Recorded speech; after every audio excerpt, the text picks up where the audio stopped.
Good evening, take two. We had a bit of a blackout.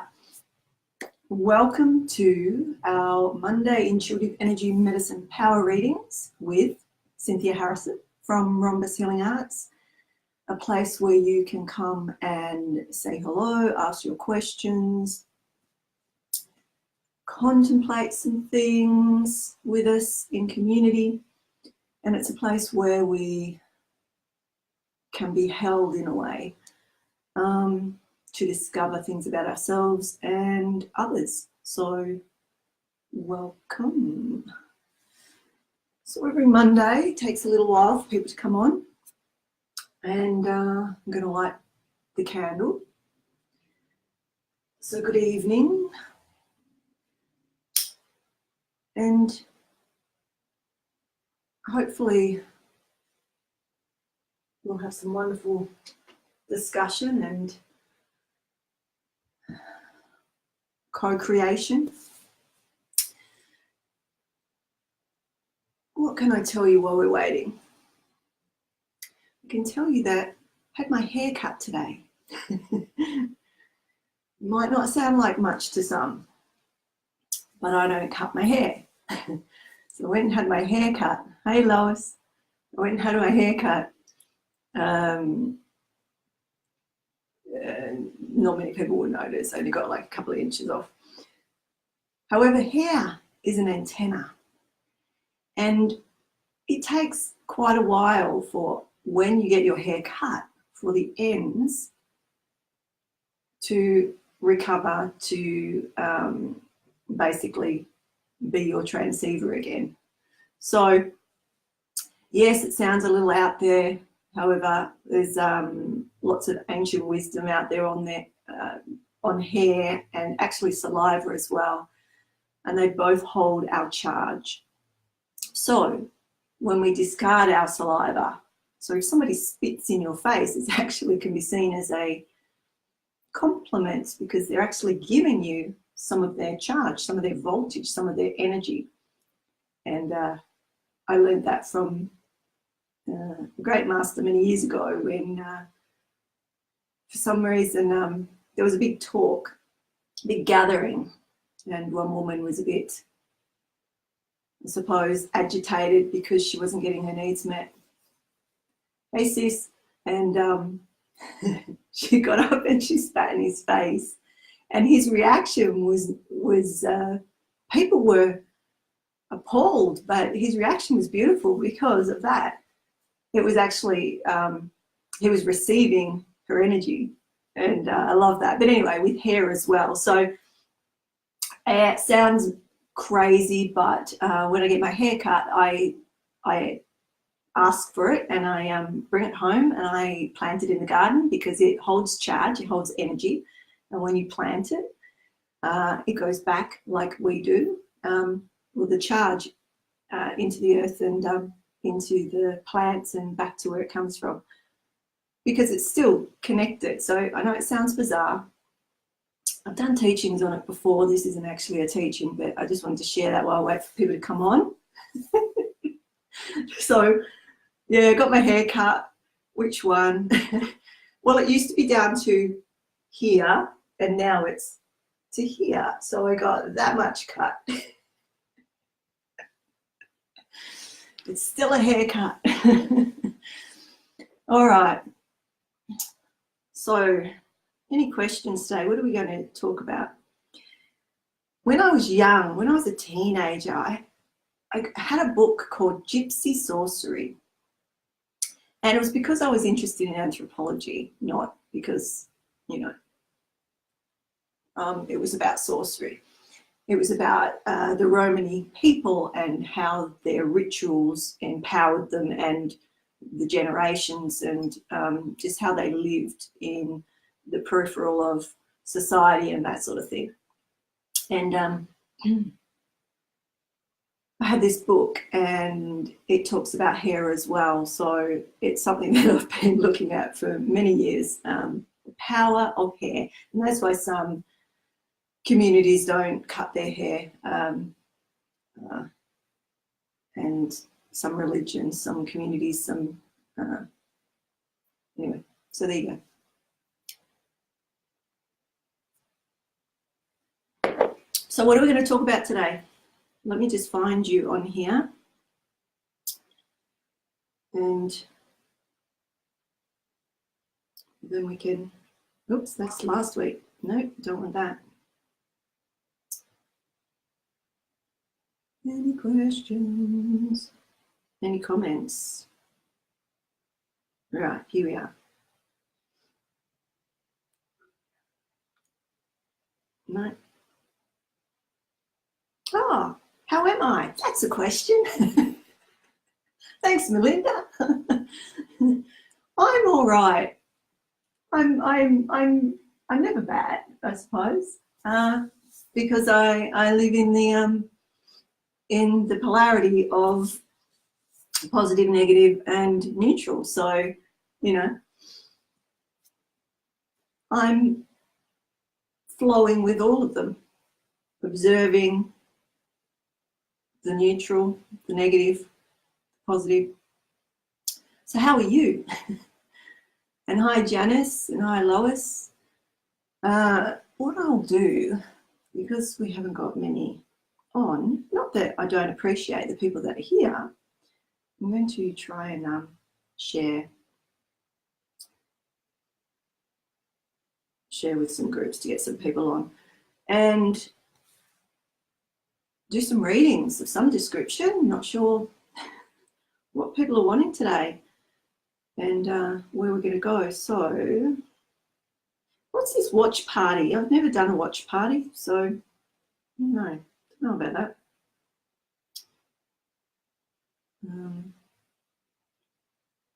Share, right post. I do not know. We'll go light workers, live feeds. How about that? We'll post there. So what's been happening? How are you? What's coming up?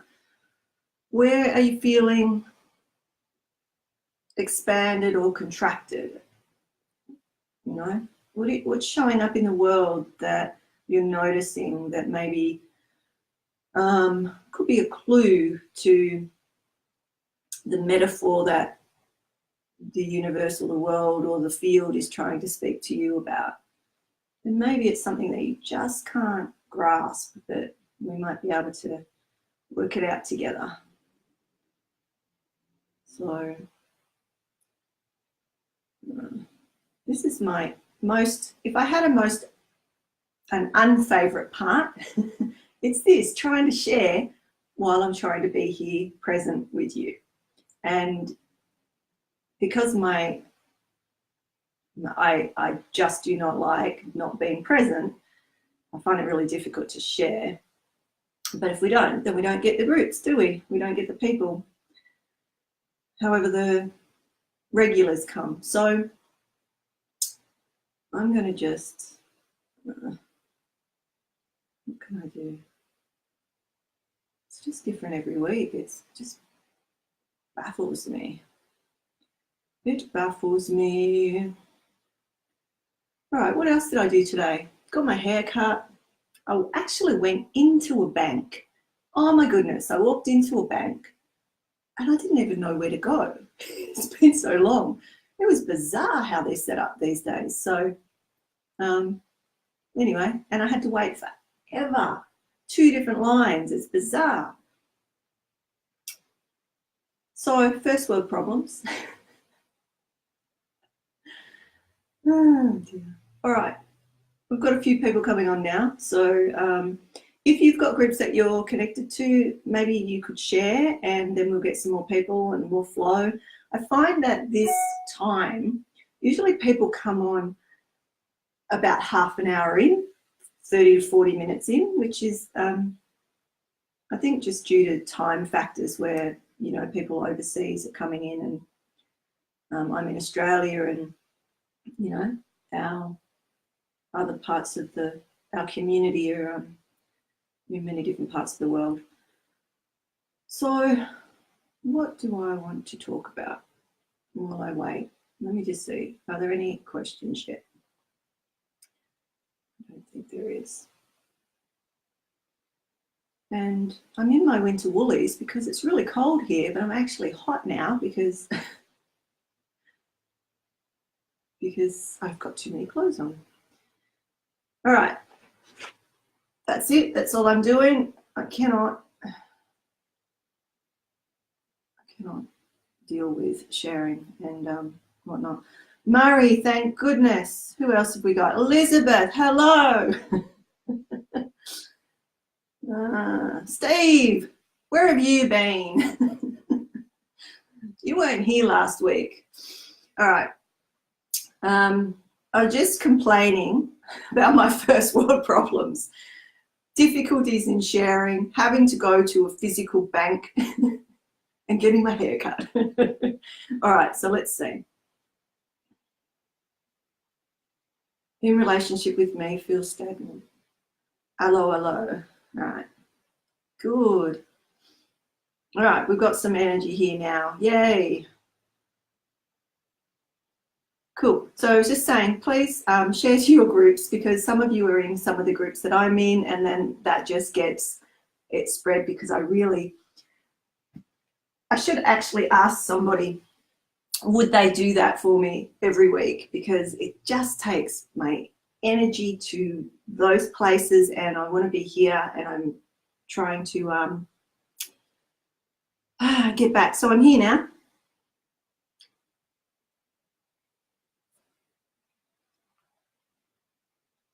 Okay, so Melinda felt a little flat yesterday,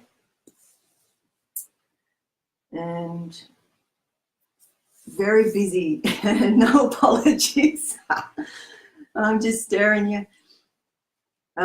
People have lives, you know. This isn't your life. It might be my life, but it might not be your life. Okay, and I didn't show up Thursday, so apologies for that. I had to take care of myself, so I'm modeling that for you, and I wrote a poem about that I refuse to be resilient. So I'm not sure if any of you read that. I actually might read it to you if you're interested. Some of you might not have seen it, because I don't think I made it public. But just looking at some of the comments there, I feel like this might be relevant or helpful to know that, because my background, like, I'm a kick-ass warrior woman, right? I'm a martial artist. I've done numerous types of martial art, unarmed combat, and I was in an infantry unit in the army for 7 years, right? So there's these people that know me in the past will see me as this strong sort of nothing bothers me, and then on the spiritual side, or my, you know, more healing energy practitioner, medicine woman side, there's the strength of that. And what I've come to learn is that that type of strength is not necessarily courage. So I'm just going to read. I feel like I need to read this, so bear with me. So it says, I am not being resilient today. No, I won't be strong and push the pain away. I refuse to numb the hurts inside, just to feel like I can stay alive. Yes, I'm refusing to be resilient today. I will swim in the thickness of loss and betray. I feel every moment my body wants to say how she has been impacted and now needs to lay. I won't be here for anybody today. I will be with my body, listening to all she has to say. So that was my sharing of that wisdom, where our society tells us it'll be all right, you'll get over it, pull your socks up, you're strong, you've got over worse, you know, do, yeah? And I want to tell you that your vulnerability is your courage, is your strength. Your vulnerability is your courage. And in in the medicine that I share in the world, this is my medicine. This is a part of medicine that if I'm experiencing something or have, you know, I'm going through something or I'm remembering something, or if I'm writing about a part of my life as my wisdom, and then I'll share it like that. So there was a lot of comments of people saying, you know, sending me love and whatnot. And I appreciate that. It wasn't about that. It was about sharing the wisdom of what resilience is. And sometimes there's a shadow part of resilience because it's polarity, yeah? So I hope that assists somebody. Well, I didn't plan to share that, but it came up because, so what I was saying was, I'm going to listen to my body. I'm going to listen to my subconscious, which speaks to me through the physical body. And when we listen with the ear of the heart to her or him, you know, for me, I say her, she needs to be cared for. And to sit in that shadow or that discomfort or that contraction, because there's a saying around, you know, photography is developed through the negative. Isn't that wonderful? It's through the negative. So the negative in polarity is the mother, but is also often the constriction, you know, she sort of constricts you a little, yeah. And to just listen, be still, to lay in that. Sometimes it's difficult because you've got to go to work or you've got things to do. Well, I had to go to work. My work is, even though I don't get paid, this is my work. I'm not being paid. It's my service, but I take it very seriously. So Thursday evening, I had a wonderful teaching planned about trauma, believe it or not. So we'll do that this Thursday. But I had to put my physical body and what she was experiencing due to doing deep dives to gain the wisdom that then I can share further with other people, with you. And feel it. And this is the thing. In any type of, I don't usually talk about manifesting and using words like that, but when you are the world, right? You don't create the world, you are it, right? When I speak about are-ing, it's a frequency with a voltage in there, a charge. And when you feel it, you release that charge to be used in other accounts, right? So to speak. Oh, speaking of going to the bank today, right? I was at the bank today. I was also talking about the charge of my hair. So there you go. It all makes sense to me anyway. So we are, I suppose that's how it all links. So let me bring it back. Let me just get the questions back because you might be asking questions. So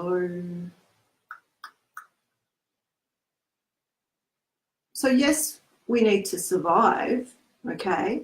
But I was saying this on, so I did a live workshop on the weekend, online workshop. So if any of you are interested in that, it's online now. So let me know. But I was saying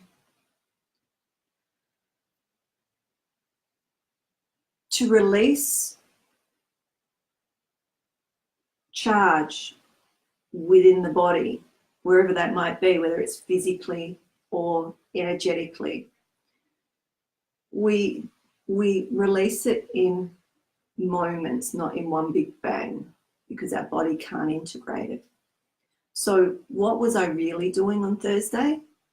I was finding any echoes and anything left by going way back in my field and swimming in the thickness of experiences of the past to find where there's still a little bit of currency that I've invested there. And purely because there were things that were happening now in the present that I could see that there was more to what was happening. What was happening was just the, as I said, like a recurring echo of the past. And it didn't have too much of a hit on it because the work had been done. But everything has that little, you know, when you, so you write on the whiteboard, for instance, and you rub it out, but you can still just see it. That's the echo, right? Okay, let's see what some of the comments and questions are. Morning Star, welcome. Shannon, welcome.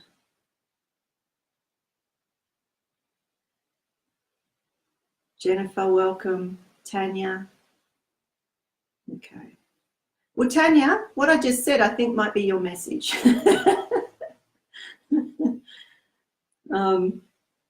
You know, I know some people think I speak for the sake of it, but I actually don't. My intuition comes through my story, and if I get a hit, so I'm in this field with all of you, and I get a hit to tell you about that story or that poem. So that's the direct link. So my intuition's going, okay, this information's coming in, this information. So, so I allow that flow. So what I'm saying is that the community that's here now, or when I was saying all of that, and who might actually watch the replay, there's metaphor for you in what I just said, okay? So, oh, that's a big question or comment. So Elizabeth saying, that is so true. I have constantly remind myself that I am in a protective bubble because there are so many energy suckers in the world. Let's talk about that. I'm grateful for my gift of healing, but it's hard to know. I can't help everybody, and sometimes I have to shut the world off and just stay in the safety of my own four walls. All right, let's look at that. That's a goodie, because I'm going to break that apart purely because, especially if you're an energy worker or healer of some description, energy suckers. Change the language. We want to change things to, there's no good or bad energy, it just is. So what I'm trying to say to you is that when we go into a shadow, it feels constrictive. It is purely just part of the polarity. It's neither good nor bad. The charge is different. It's a positive or a negative charge, but negative doesn't mean bad. Negative is like in the electrical system, okay? So when we continue to use words that have good, bad, we are, how do I explain that? We are holding it. So what I'm saying is that when things come in that make you feel discomfort, discomfort isn't necessarily bad. Discomfort, as I just said, or okay, let me show it this way. I just got an image of something that I was teaching the other day. And it's our polarity, literally our charge, our positive and negative charge for earthing. So that's what the weekend workshop was about, subliminal stress, the invisible shadow, and how we can empower ourselves rather than going into fear of what's happening in the field. So where we feel that we're losing energy or we're gaining energy in ways that we would prefer not to. If we have an understanding of what's happening in another way, then it's purely just energy, right? So if I'm highly charged positive energy, which I have been in the past because I was very much upward. I didn't want to be here. I was like, oh, right? And I joke around and say I used to fly everywhere. My feet weren't on the ground. I was in many other places, but I wasn't here very much, right? And that's part of the development. However, I understand that much more now, so I can help my students and my clients by allowing them, especially if they're sensitives, because they're more positively charged, right? But we need that. We're uneven then, and so a lot of us, even myself, I didn't want to be grounded. I didn't want to be earthed in the old way of understanding, because I didn't want to be connected or connected into a grid or of an old old ways, let's say. So, oh, that's probably a little bit cryptic. Do you understand what I'm saying? What I'm saying is I work in the transition, so my work has always been about getting the information, or the visionary information, well before others, like the canary in the coal mine, and then building the transitions and assisting humanity, or the human systems, to transition to what's coming in next. Even the banking systems, like how our political and economic systems are changing and have to change, and there's a breakdown of that, and that's actually related to frequency and colors of our time. Our time, which I'm sitting behind it, purple and violet. So the violet age was about breakdown of everything. Oh, that's interesting. I've got a violet candle too. I very rarely use this candle. So there you go, you see? And I very rarely sit behind this painting. It's only the second time, in fact. So these are all the metaphors, right? The violet age is the breakdown of our systems, the breakdown of how we are, the breakdown of, so to speak, of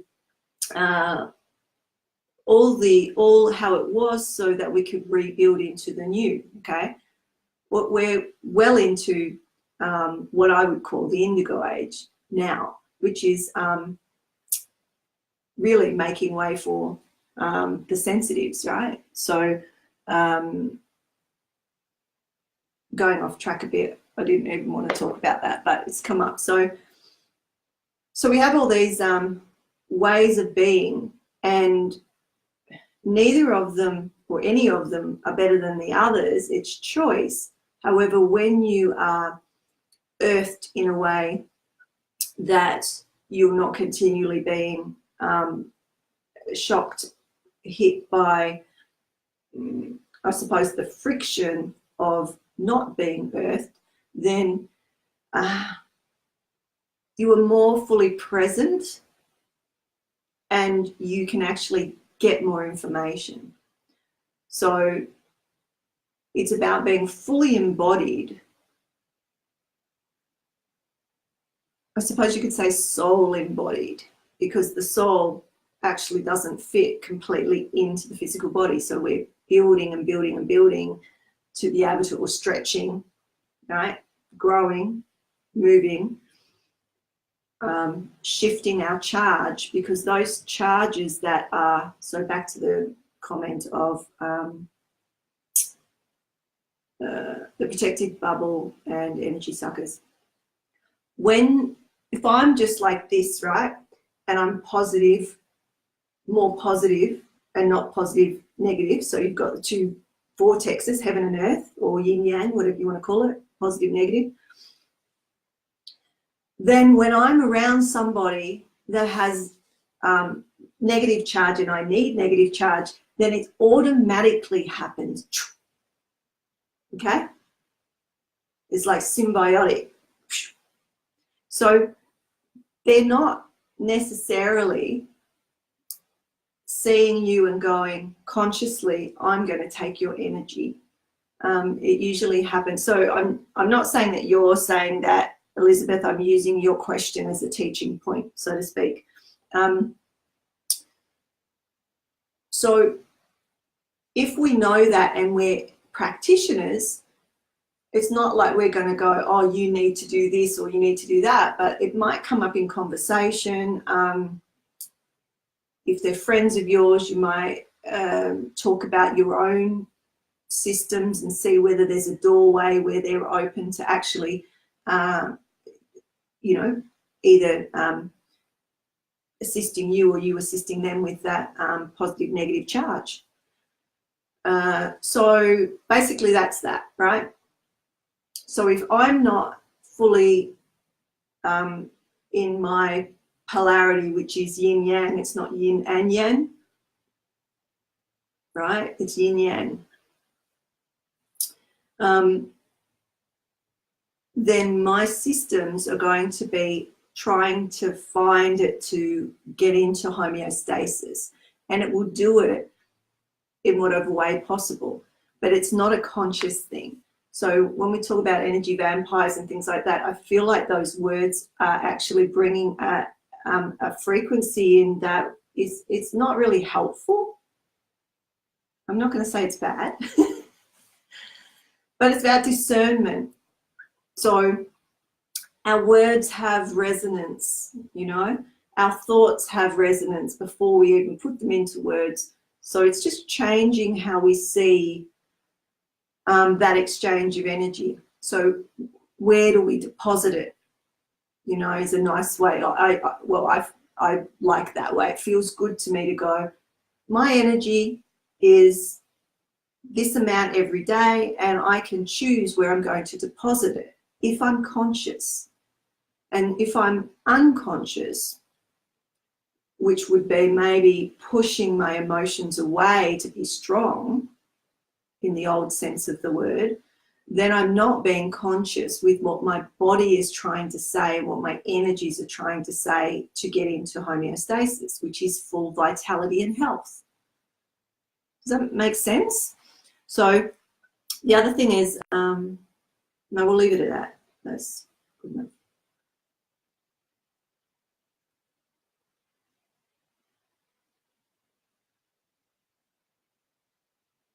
Hi, Tanya. Cool. And Lakeisha, I haven't seen you for a while. I think it's the same Lakeisha. Alrighty. Oh, okay, Tanya. So Tanya's new, and she's just said she lost her job. Any suggestions regarding manifesting a new job soon? What I was saying earlier was, when we're manifesting things, we have to feel it like it already is. So, you know, some people have vision boards and things like that. I don't do that. So for mystics, or for, I won't label, there are some of us that work in a particular way, and there are others that work in other particular ways, and all is fine, but they're slightly different. If I used a vision board, because of how I work with magnetism and magnetic force, when I'm completely putting all my energy onto something, like, it's almost like grasping. And when you do that, for me, it's like two magnets. I'm going to show you, because I have my little magnets here. I'm going to show you what happens. I haven't spoken about this for ages, for years, in fact. All right, so when we grasp for something, it's like it repels the force, right? So you've got two magnets, and they're pushing away. They can't connect. Okay? What I do is I set and forget, and then you get the magnetic force, right? But there's more to it than that. The key is you've got to feel it. You've got to feel it. And from experience, a lot of people have difficulty feeling, let alone feeling their body, like what's actually going on inside their body, because we're very external beings these days, okay? We're distracted by the external. But when we start to go in, or even just onto the skin and go, okay, this is what I would like. I want this. Or, you know, say you're after a job or a change in profession or whatever. it's about feeling it in the body, okay? And if you can learn how to feel it in the body, you will get it like that. You'll get it like that. And if I can't get clarity on seeing it and feeling it, I sort of have to go, is it really what I truly want? Like, there's some things that I thought I wanted, but it was an illusion, okay? Particular relationships and things like that, illusions. Because as soon as I place it, and those of you that know me that are on here can vouch for it, it's like literally I make the placement, I feel it in my heart, and it brings, like, it literally is the feeling, the enjoyment, the bliss, the love, the whatever it is. It's like it just happened, like somebody just called me and offered me that job, right? That takes practice, doesn't it? So I'm not saying that it's easy. In theory it is. In practice it's not. And that's like everything. Everything, you know, that I share is quite simple, really. It's not complicated at all. What complicates it is, sorry, I always get this reminder come up. What complicates it is we are not taught emotional literacy for a start. When we're growing up, we're not taught how to really go into our emotions. We're literally, most of us, I mean, these days it might be a little bit different for the children that are growing up now. However, most of us, we were, you know, to be seen and not heard, or do what your parents say, and not to have our own thoughts and emotions and things like that. So when you're given the opportunity to literally go into what you want, it's almost like, well, it's so foreign that you don't even know how to start. Some of us. For me, finances, so I'll just share this with you because I've had people ask me this over many years. I had one of my friends, I was working on her years and years ago, maybe 5 or 6 years ago, and she was here, we were working, and she was asking me why I don't get the lotto numbers, or why I don't, you know, gamble and things like that to get money. And I had to actually stop because I didn't know. I didn't know why I didn't ask.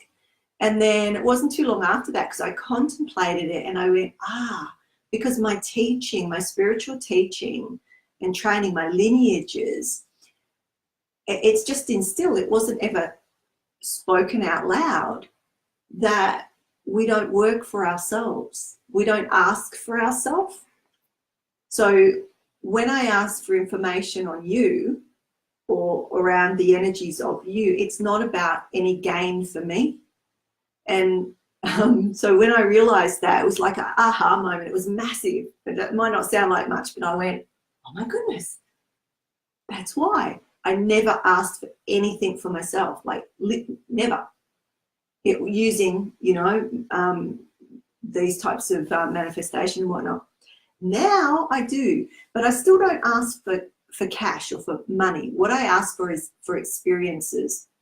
And literally I'll ask for an experience, and within a day it's there. Somebody will call me. It's happened 4 times last week that I wrote down a few things that are my next trajectory, and all of those in that week, people contacted me, and it's in the process. This is the key. You feel it like it is already there, and all you're doing is naming it, because it already is there.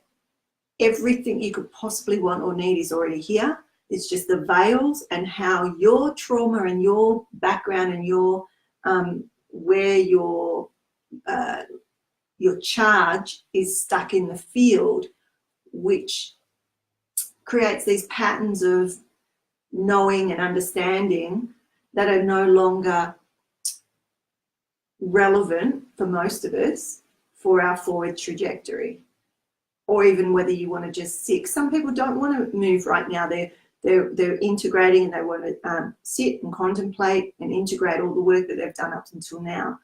So does that make sense? Any questions? Hey, Christopher, welcome. And Kathy. So Tanya, what do you think about that? Was that helpful or not? What you could do, so I'll break it down to sort of more human, physical. There's something called the unreasonable dream. I used to teach it as a process, so I'll share a snippet of it now, but it's literally how I would work, because if I had something on the fridge, the refrigerator, or up, you know, reminding me, which most people, when they're talking about how do you, I don't even know what that word is. We've got manifest, and we've got that other word that is common. Starts with an A. It's not even in my field. Anyway, all right, whatever that word is. Why it doesn't work for me and many people that I work with, and I share how I do things, is because of that propulsion of the magnetic field. It's like you're grasping. So you may have heard me talk about milk, which is a Vedic ancient knowing. And it's, in a nutshell, when you are thirsty, right? You might be in the desert, you might be around here, and you're thirsty. And you're just like, no, I'm thirsty. Somewhere along the line, you'll be given water. There'll be water.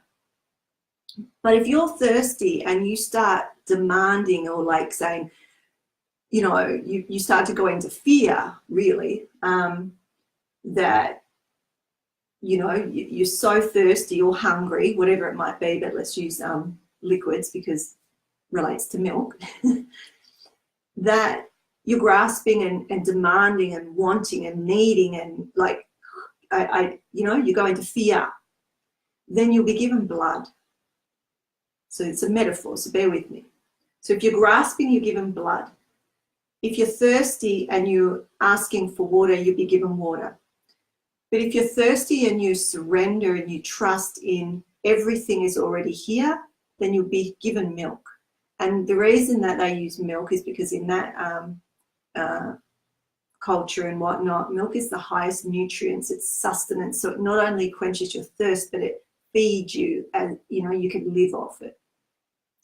So most people aren't ready to get to the milk, right? It's literally just knowing that, for instance, there are things that are in motion right now, and there's a knowing that I need something here, and I just go, all right, that's what I'm needing, and I leave it. Because what will then come in for me, because I feel it with every cell of my body, it will mean that what comes in is the highest nutrient or sustenance available for me for that.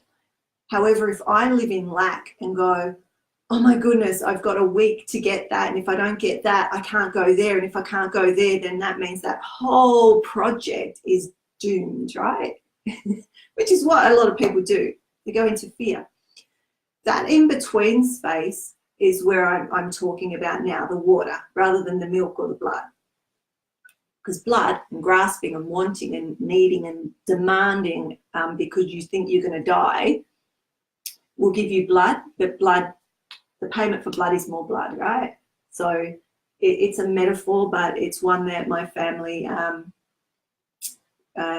you know, we just have to say milk, and my clients every now and then will be talking about something and they'll go, milk, right? So it's a good metaphor to see where you're at. Are you grasping for it, or you know, okay, I need a job, or do you need a job?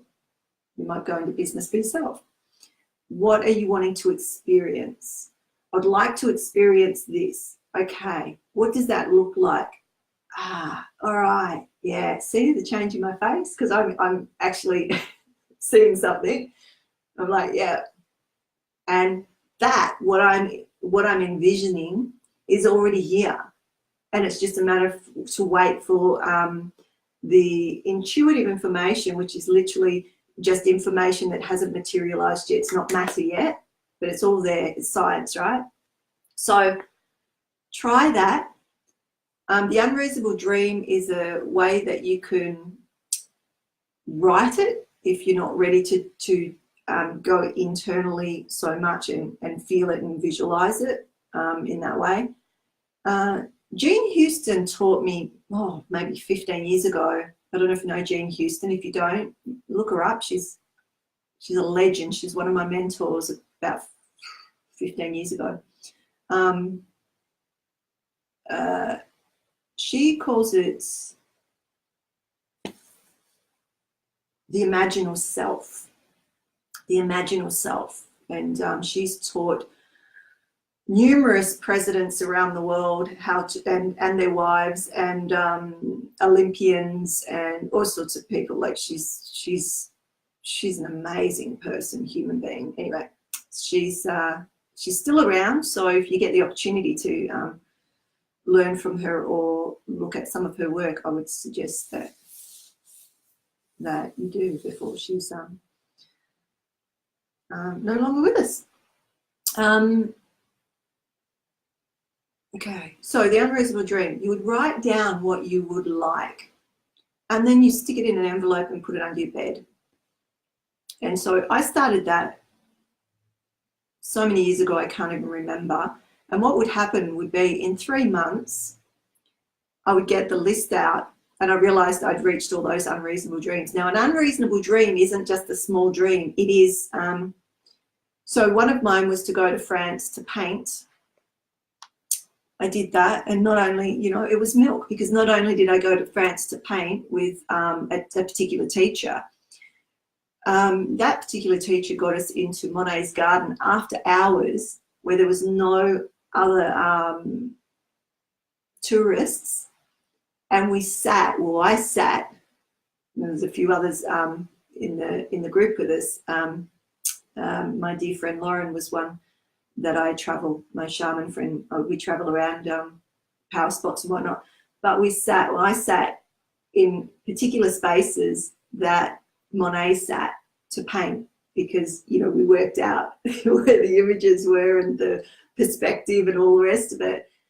And so, my unreasonable dream was to go there, but I got milk because I got the highest sustenance. I got to experience things that you can't just go to France and ask to paint after hours in Monet's garden. They won't allow it. There was all of these other things that had to happen and be in alignment. And so, things like that happen. So when you're writing your unreasonable dream, make it more than you think you could possibly do. Make it more than you think you can possibly do. And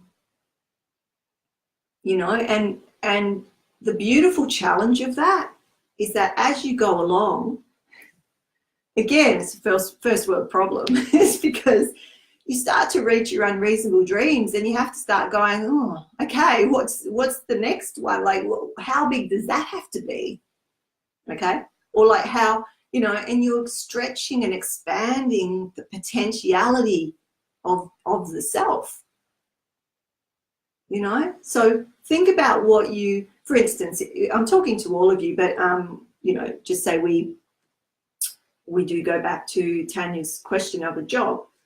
What's your heart's desire? Like, what's an unreasonable job that other people would say, you won't get that?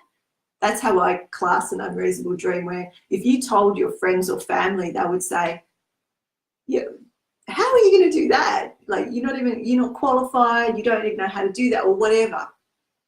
And you just stretch yourself out to your dream, okay? And then you feel it, you write it down, and you feel it in your body. The feel is the charge. You've got to charge it. And that's what everybody misses. They're not charging it. Okay.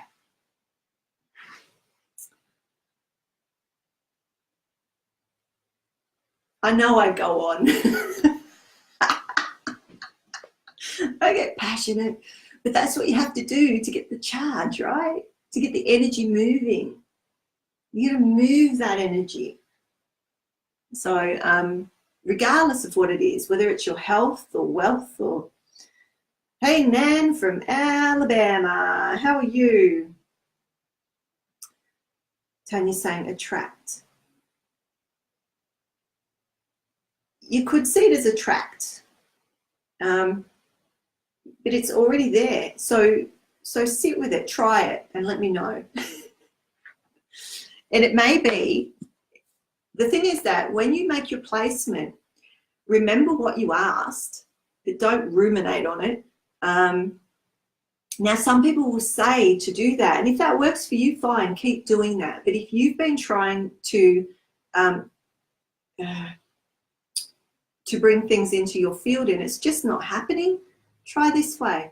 Because I'm telling you, once I told people that I work with and, you know, my clients, stuff started to happen because you've got to charge it. It's like trying to shoot your bow and arrow at the target, but you've got no force behind it. So you might let it go.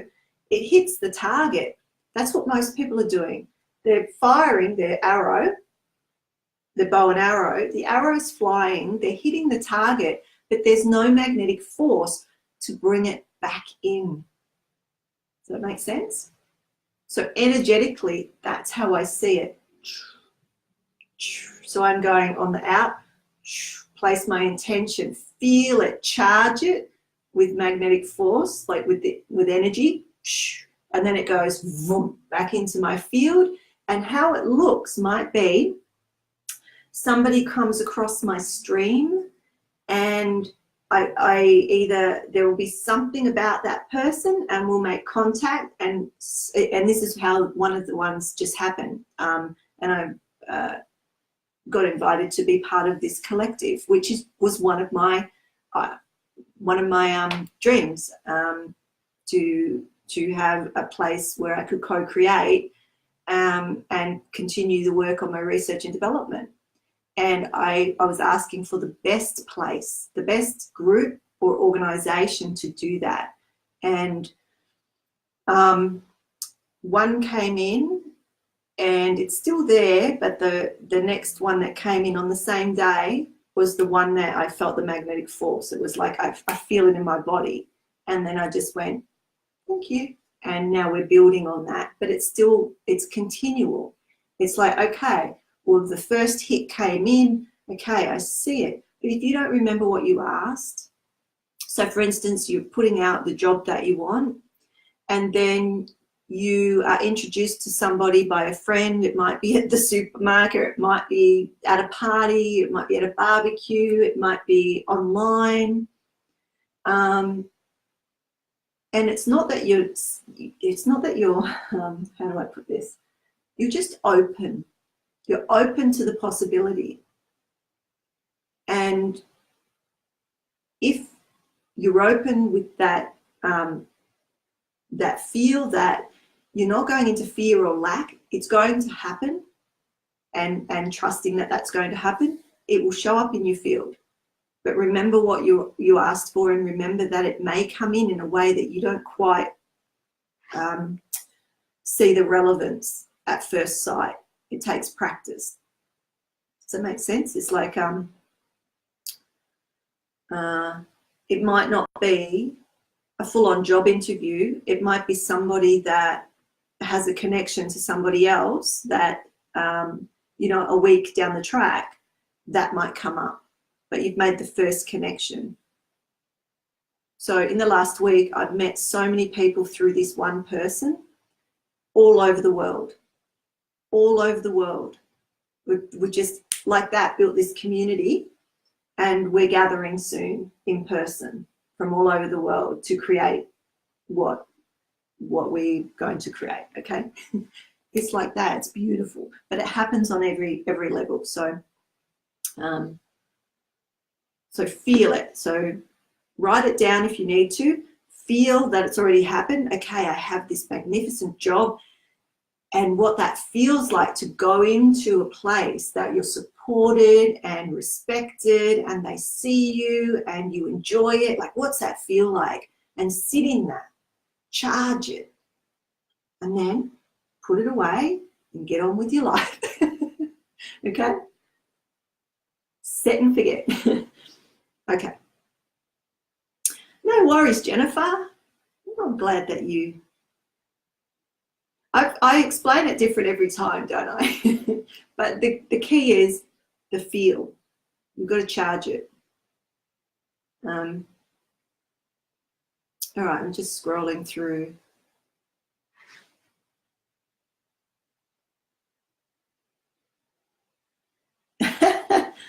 Okay. So Kathy, I'm not laughing at you. I'm laughing at this comment. It's beautiful. I don't have time for illness. I don't have time for illness. And I think a lot of us have said that at some point. I don't have time to be sick, you know. Okay. So let's just put it out there that you're not. Okay, so Kathy's saying, I've been ill with bad sore throat for over a week. Second time I've gotten sick on holiday. Okay. And I don't have time for illness because you're caretaking. You're not sick. You're not ill.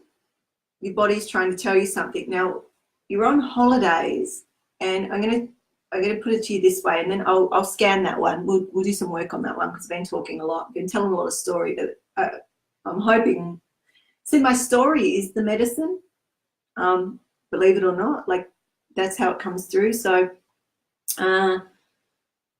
when we're in stress, and when I worked for an organisation, a non-profit organisation many years ago, as a social worker, I used to say to my boss, have you noticed that when everybody goes on, because social work is a really high burnout rate, especially in the area that I was in trauma. And I'd say to my boss, have you noticed that when all the workers, take leave, they get really sick? And he said, yeah. And I said, so all my ideas got laughed at in a way, probably because I put them across in a jovial way. However, it's serious, because if we had almost like a sliding scale going into our holiday, we may not get hit so hard with our illnesses, because what happens with the nervous system is it keeps us going. Our stress response, our mobilisation keeps us going to survive. And it'll keep going, and that's why sometimes it goes into post-traumatic stress and other manifestations of what that mobilisation might look like, aches and pains and whatnot. But when we stop and when our system goes, we can rest and digest now, or we can recover now. But what happens is you may have been on for so long that then another part of the nervous system comes in, an older part, to do with the vagus nerve, our dorsal vagal, and we can get hit with things. So it's not in homeostasis, because we've been on surviving, and then when we get a break, it's like, okay, now I can really feel what's been going on. But because of the adrenaline or the cortisol and the norepinephrine, all the different neurotransmitters, they're there to assist us to not feel and not think. So, we're not thinking with the prefrontal cortex, because the blood goes from the front of the brain to the reptilian brain, or the old brain, so that we can fight. We can punch, run, scream, kick, bite. So there's also a lot around the jaw and the mouth and the throat in mobilisation as well, because the vagus nerve comes down the sides of the throat. Okay, so I'm going to give you a tool, because that just felt good. So, and this is for triple warmer vagus nerve, and triple warmer is the energy of the nervous system, one of the arms of the nervous system. So this is a really good exercise. So we start at a bladder point, which is the end of the eyebrows, and you push in, and you're sort of pushing along the eyebrows to the edge of the eyes. And then you're going to push up like you've got Egyptian eyes, or you're putting on your Egyptian eyeliner, and then you're going to go around the back of the ears, and you come to the bottom of the ears, the throat, and then you're going to cross and come to the heart and have a few breaths. And do that twice. Do it a second time. So coming across the eyebrows. So we start at the bladder point because the bladder energetically, so it's the bladder meridian, the start of the bladder meridian, is, you know, regulates or links to the nervous system as well. So we're activating all these aspects energetically of the nervous system as well. So that's pretty much what my work is. It might seem a little woo-woo, but I literally bring Eastern and Western medicine together for nervous system health and wellness, so for vitality. You cannot have health and wellness and vitality if your nervous system is in crisis response, mobilisation, yeah? So what else about the throat? So I'm just going to scan Kathy to see whether, I don't think it's chakra, but we'll see, it might be.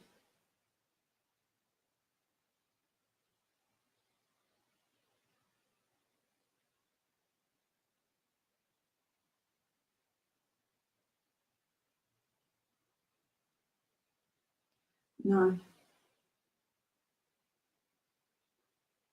So it's not chakra, and I didn't think so. And that's why when I was doing that, what I'm going to ask you to do is also stretch.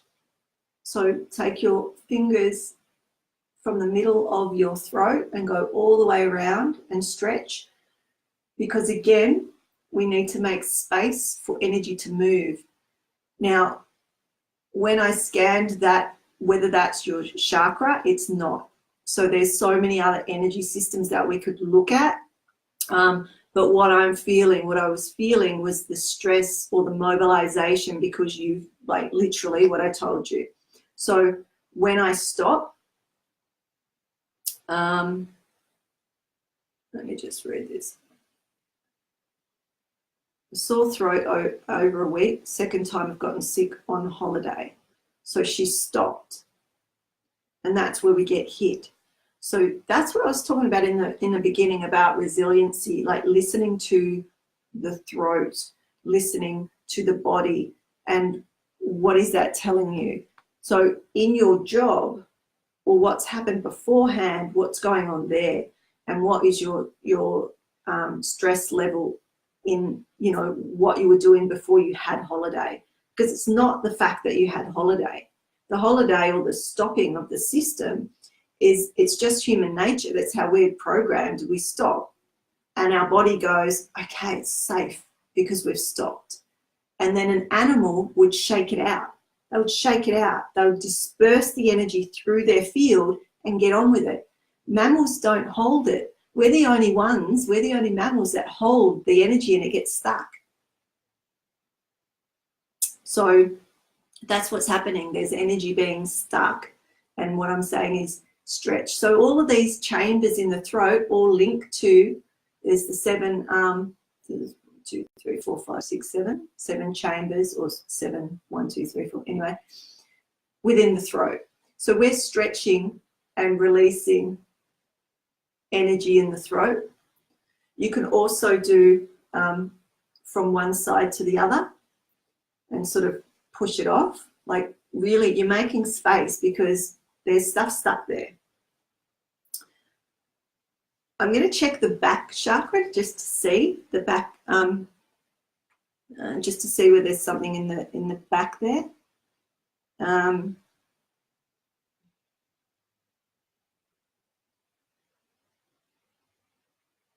So So I'm distracted because as soon as I went into your energy, I felt it here. And what that's telling me is it's to do with stress. It's to do with the adrenals. All right. So let me just.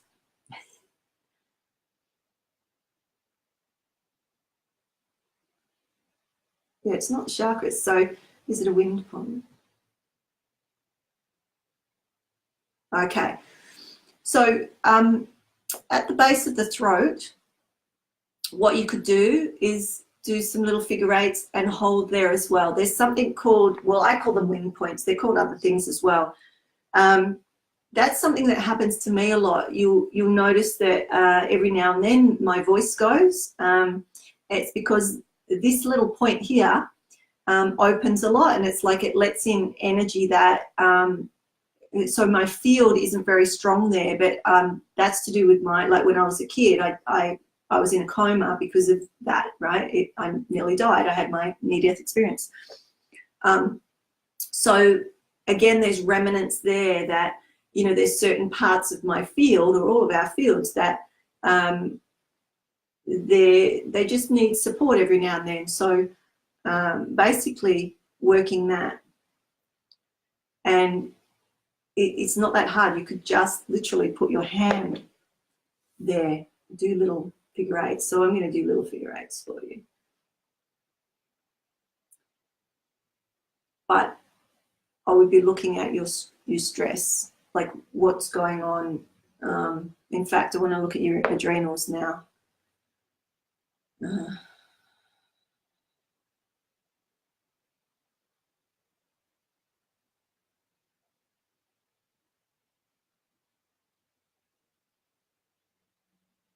So the left-hand side adrenal on the front, I'm going to check the back as well.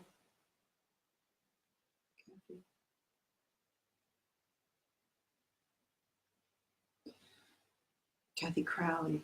So I just said Kathy and I went to my friend Kathy, so I didn't want, I had to come back to Kathy Crowley. Back adrenal.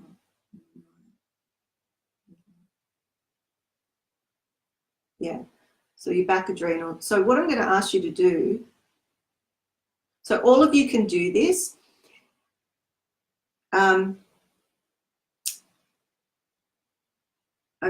Okay, so I talk about this a lot, but the ones that are new may not have heard it, but I do go into all of this sort of nervous system health and wellness in the subliminal stress course, but you go an inch above the belly button. So I've got a big jumper on, but belly button, go an inch above the belly button and an inch out, and you're going to massage in there and just feel if it's sore, tender, whether there's little lumps or what's going on there. Just pay attention. What's going on there, right? This is also the correction. So what we're doing, remember everything's about voltage and charge. We're an electric, magnetic system. So massage that and just notice what's going on there. Is it tender? Are there sort of lumpy bits in there? Are there hard bits in there? Because sometimes people will feel like little marbles in there, okay? And you just massage them. If they are tender or you've got any of that stuff, just do that regularly every day, a couple of times a day even. Now on the back, so you've got an inch above your belly button and an inch out. On your back, on the opposite side, are the back adrenal points. Now these aren't the adrenal glands as such. This is energetically just what I'm calling them, okay? And you're going to massage those, and you're going to notice whether there's any tenderness there. Now the front ones are linked, and I'm not going to go right into it because it's a whole teaching, but the front ones are linked to adrenal fatigue, and there's a whole bunch of symptoms with that. And the back ones are more to do with burnout. It's not about fear. It's not about going into holy moly or whatever. It's about going, okay, now I understand. Now I know what to do. they're tender, I'm going to buzz them. I call it buzzing them. You just go 30 seconds. But if yours are sore, you'll do that regularly, because if you've been in if you've got a stressful life, which majority of people have, and that's why I put that course out, is like I cannot, like, it's just everybody that I see. The stress these days, our body hasn't evolved to be able to adapt. So energy medicine assists our bodies to adapt to our environment now, with all of the technology and the geopollutions and whatnot. So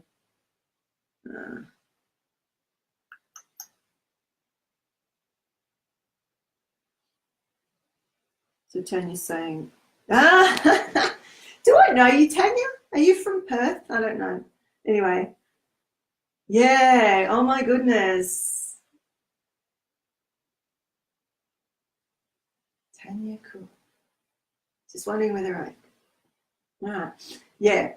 So burnout or fatigue is very high in those roles, right? Because I know it happened to me, right? When I was, I've burnt out twice, stupid me, yeah, in my work, because I was always a front end, I was a coal face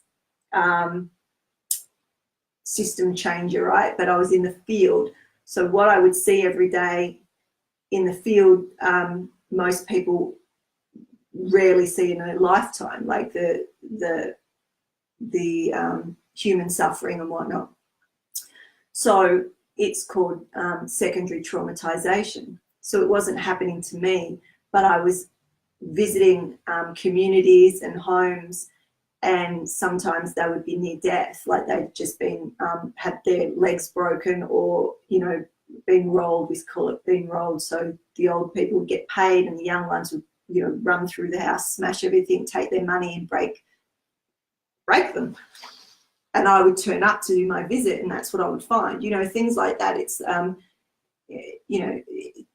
so over time you're dealing with that. But if it's every day, it becomes chronic, because you don't have ways to repair or to recover. And so that's why I take what I do now so seriously, in helping people to have tools to be able to live their life, and no matter what's going on, having tools and ways that they can recalibrate their system, right? So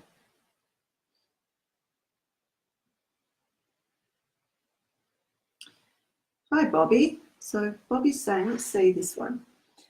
I appreciate your help. My area is that I am very forgiving and move on in positive belief. Okay.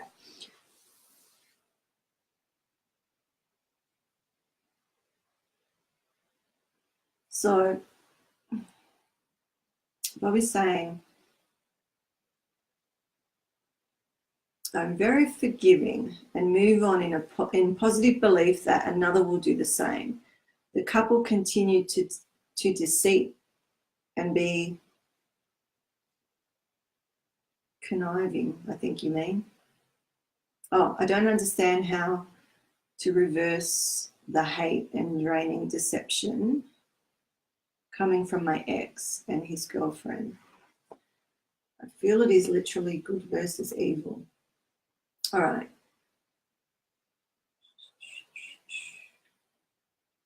I don't understand how to reverse the hate and draining deception coming from my ex. So I'm just feeling into that. So what's coming up for me is around the deception.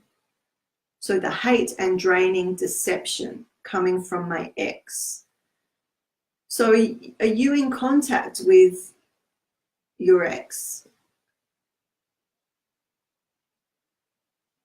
Because what I would say,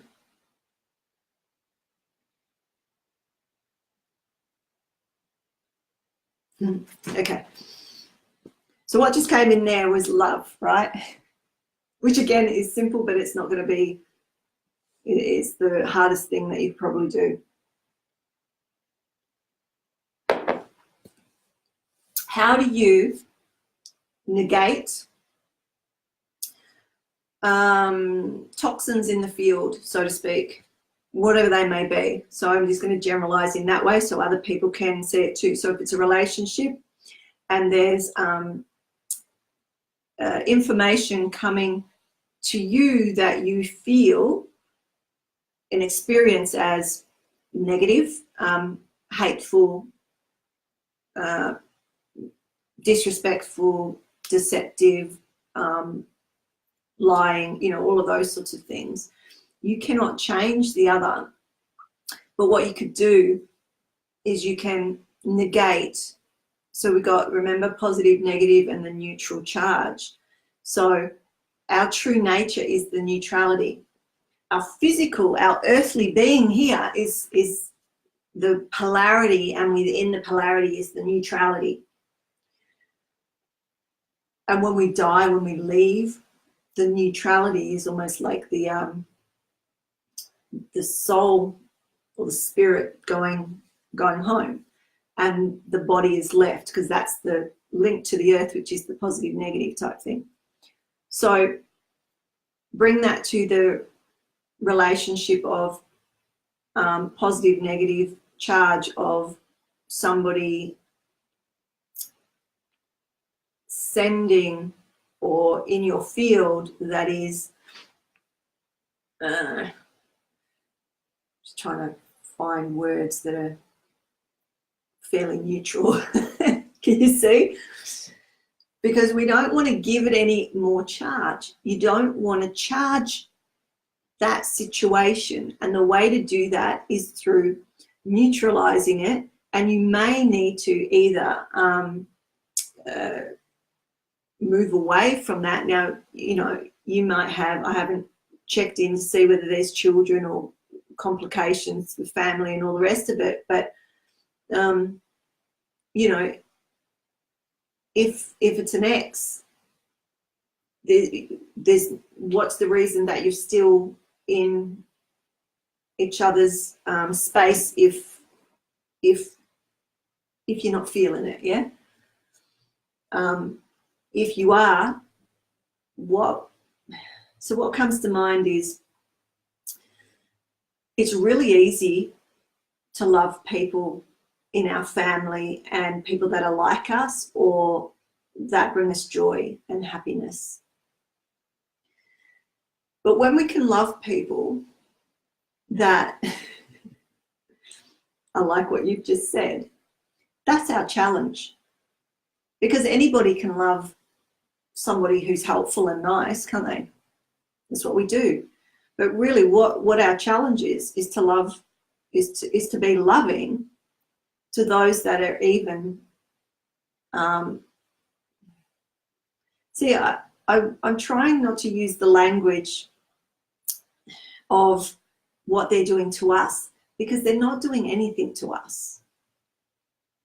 They're not doing anything to us.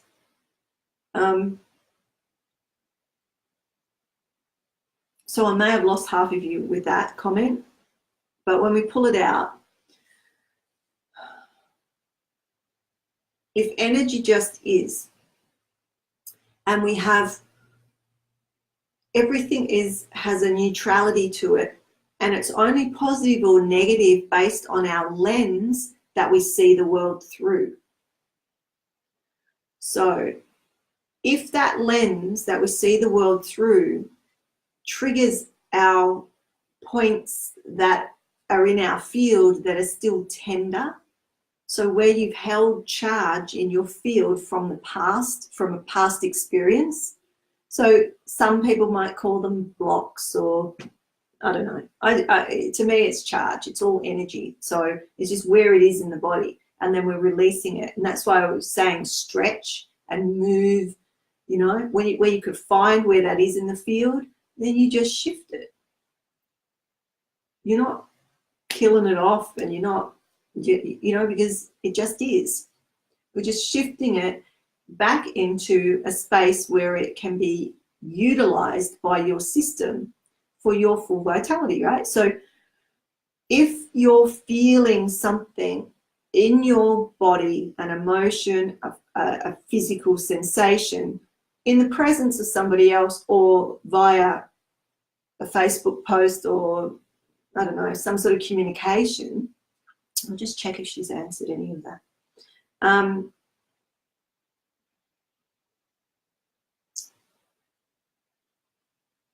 Okay, she's saying this makes sense. Yes, I'm teaching my 8-year-old. Yeah, I thought there might have been kids there. So it's real. Look, it's not easy to state. So I'll just read what she said. She said, this makes sense. Yes, I'm teaching my 8-year-old to calm and stay neutral. It's very difficult when there's children involved. Like I've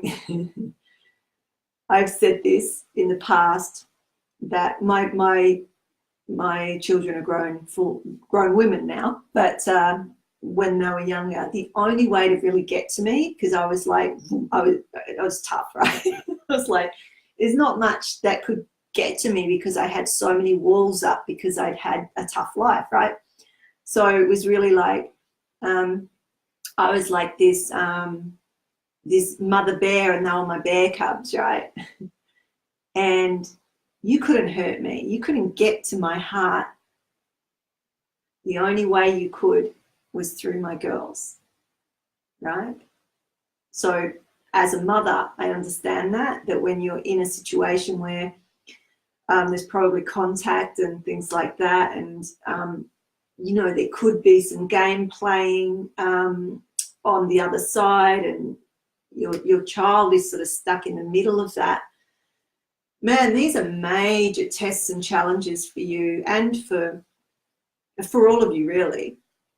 But all you can take charge of is yourself. And then you can model that to your child, right? You can be the model. You can model how to be, so that when, you know, kids grow up, they've had a good role model of not to get stuck in these spirals of tit for tat and he did this, so I'm going to do that, or she did this, so I'm going to do that. It's like, how do we grow up? How do we be adults? Because, and I'm not having to go at you, it's just in general. I say that the majority of us were parented by 3- and 4-year-olds because of our parents' emotional age. And I watched that with myself as I grew up. And I was a teenager most of my life, like literally most of my life I was a teenager. And I still have aspects of that. And I still don't feel that I'm my full age, if that makes sense. But I've grown up my child, my inner child. I've assisted her to grow so that when somebody's in my field, I'm not tantruming. Because think about it, just reflect on that. When you have an argument with somebody or a disagreement or something, observe them, because it's actually hard to observe yourself, but observe them. Think of it, and the last time that you had a bit of a disagreement with somebody, and observe their behavior and see what age they were. Like, you know what I'm saying? It's like, go, you know, were they acting like a 10-year-old? I mean, I've had a lot to do with children. I've worked with children a lot over, you know, my time. So, you know, if you haven't, you may not be able to as easily get, you know, sort of what age that tantrum might be. But there's an age to the tantrum, and that will show you where they're stuck. And when somebody gets triggered, they revert back to the emotional age of that trigger. Okay, so, you know, for me, I had 3 main ages. It actually shows in your hands too. I don't do palm reading anymore, but when I was a teenager, I did. But, it, you know, it shows in your hands where your traumas were, right? So for me, it was around, you know, in my teens, and then again in my sort of mid-20s, and early when I had my death experiences and whatnot. but it's coded in the body, even on your hand, on your palms and in your field. That shows up. So these are the sorts of things that you can shift and move. I know I've gone out a bit from your question, but it all sort of, I suppose I'm just making it relevant for other people that are watching as well, to know that when you feel it come up in your body, try to listen to it a little bit and observe it. And you may not be able to catch it straight away, but it's through practice.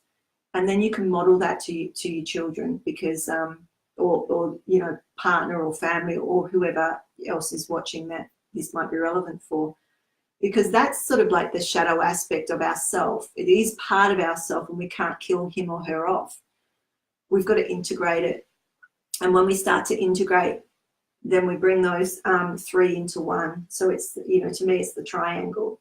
So it's the neutral, positive, negative, or the mother, the mother and the father to them. So catch it, go, ah, I remember you. Oh, okay, that's how I usually respond to him or her. Okay, I recognize that. And if the charge has already gone through and you said or did something that you probably maybe hoped that you wouldn't, then the next time it shows itself, it's another opportunity. So rather than going, oh my God, it's here again, or oh, they're doing it again, go, ah, thank you for the opportunity to try again. Because the only way that you can practice is having the opportunities to practice. So can you see how that changes your mindset too?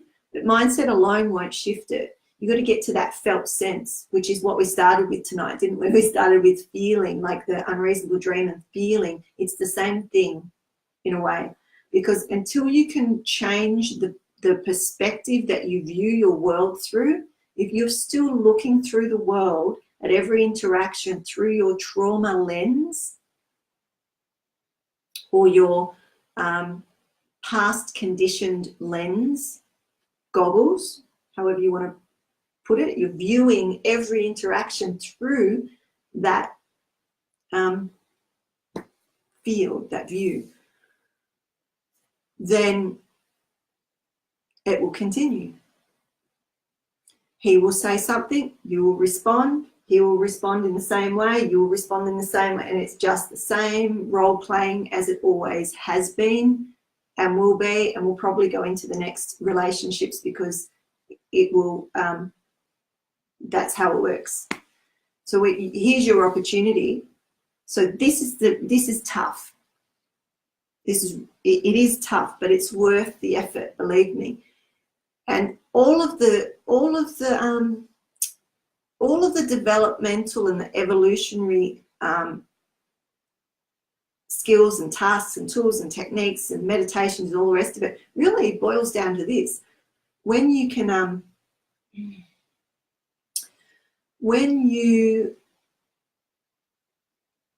can shift from the either positive or the negative and just observe through the neutral lens that has no coding whatsoever, past beliefs and conditioned patterns, all the rest of it, it's clear. When you can sit in the neutral mind, or the meditative mind, or that neutrality, whatever you want to call it, you see clearly. That's your truth. But when we've got the positive or the negative or the optimist and the pessimist type thing, they're skewed. So you experience those, but you're observing, and that takes practice. So without the practice, without the constantly being reminded by yourself or people around you, like I said, I think it was last week I said that if you use certain words and you don't want to speak that way anymore, there's certain negative words that you might use against yourself or another. Let people know around you that you trust. To say, if you hear me speaking that way, can you just pull me up?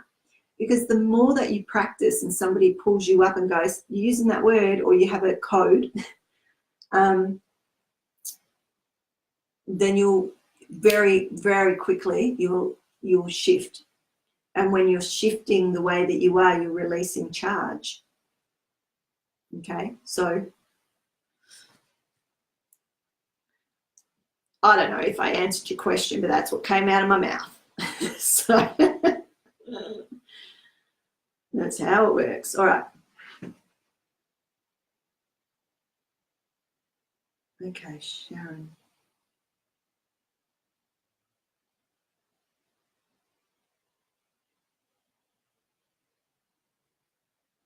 Oh, cool.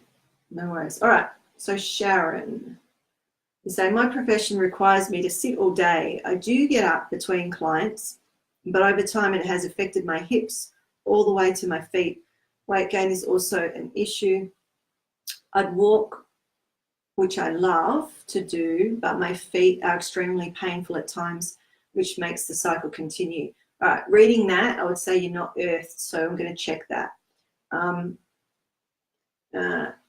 And the belt flow comes to mind as well. So as I'm reading that, I just get little flickers of information. So yeah, so what we'll do is, okay, so what was your name? So Sharon. Oh, sorry, Shannon Arnold. Okay, so what I'm going to start with is the belt flow.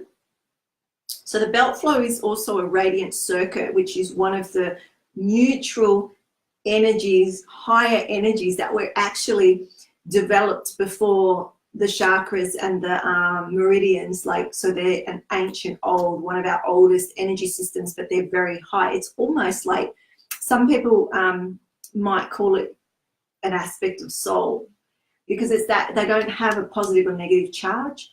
So anyway, one of these energies is called the belt flow, and it goes around the waist. So it goes from the Mingmen point, which is at our back, which is also extremely important or fundamental point for our survival, because it's sort of where the soul enters and can exit as well.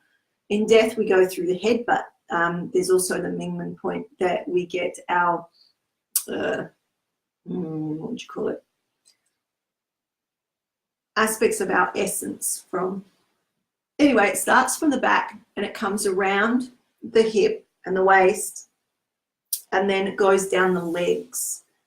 And when that energy is cut off, so to speak, or stuck, either from sitting too long or sometimes shock and stress and whatnot can put it out, then with the top of our body and the bottom of our body isn't flowing well. So I'm sitting on the floor, so I'm just going to have to get up and show you. The Mingmen point is directly opposite the belly button, okay? And give it a rub and a stretch. And then you're going to go from on one side, so just start on one side and pull the energy around to the opposite hip, and do that 3 times. So 1, 2, 3, and then go all the way down the leg and off the foot, okay? And then do that on the other side, if that makes sense. So start at the Mingmen point at the back, pull, so I pull and push around to this hip, let it go, pull and push around to this hip, let it go, pull and push around to the hip, and then I push with some pressure down my leg and off my feet, yeah? So do that on both sides, and that gets that energy flowing. But I just want to check you'd also stretch, or like if that's your back, just stretch and maybe give the coccyx some energy, because often it just needs a little stretch around that, sort of from the Mingmen point down to the coccyx. We can hold a lot of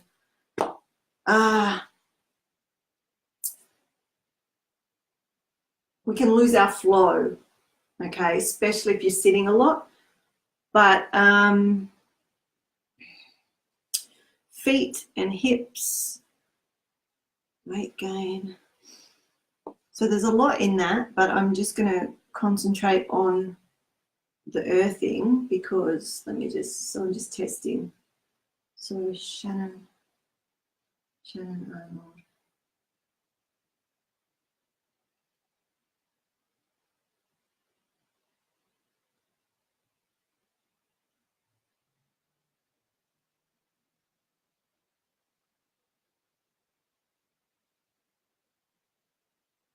So your right foot, the point on the bottom of the foot is frozen, which means that you won't be pulling energy up or pushing energy out. So your connection to the earth and the fields of the earth isn't fully, whatever that word is. So what I would suggest to you too, so I'm just clearing that, but you've heard me, or a few of you are new, so stainless steel spoons. When you rub your feet with stainless steel spoons, it assists your polarity and your grounding, and it assists the flow. If those points and your polarity at your feet is reversed or frozen, you're not able to pull your life force well into the body. So you'll get tired, you'll get inflammation, you'll get sore feet, sore legs, sore knees, swelling, all sorts of things, purely because of those points on the feet, right? So so they're the two things that came up straight away. And okay, so just to add to this, which is again to do with stress, but when you get irregular points in the body, which means they're frozen or they're reversed, they're not moving in the correct flow for your vitality, the reason that they go out is because of stress to the system, right? Remember I said it all goes back to the nervous system, energetically and physically. There's an energetic nervous system. There's everything that's physical, there's an energetic version of it, right? So that's my specialty, understanding, you know, the intricacies of that working. So when those points start to be dysregulated, so to speak, we follow it back to, you know, the core or the stress. So why I'm bringing that up is because of the weights. You're saying, okay, you're sitting a lot. I don't know whether it's, you know, you're not able to exercise or if it's your diet, but what point I'm bringing up, which is none of those, is that when we're in a stress response, sitting in front of a computer, even sitting in front of I'm sitting in front of a light at the moment because it's quite dark here, that is interrupting my systems in a way that I can't sit under that light for too long. It makes me tired. But I know how to keep my energy flowing, right? But if you didn't, and that happened over time, you would be depleting. So you would be making investment of your energy in areas and working at a deficit. So over the week, you've got nothing left. So then you're not going to want to do anything after work. Or what I'm picking up is the spleen. So spleen meridian, which is linked to earthing. So spleen and stomach meridians are on the earth element or the earth rhythm, directly related to your earthing.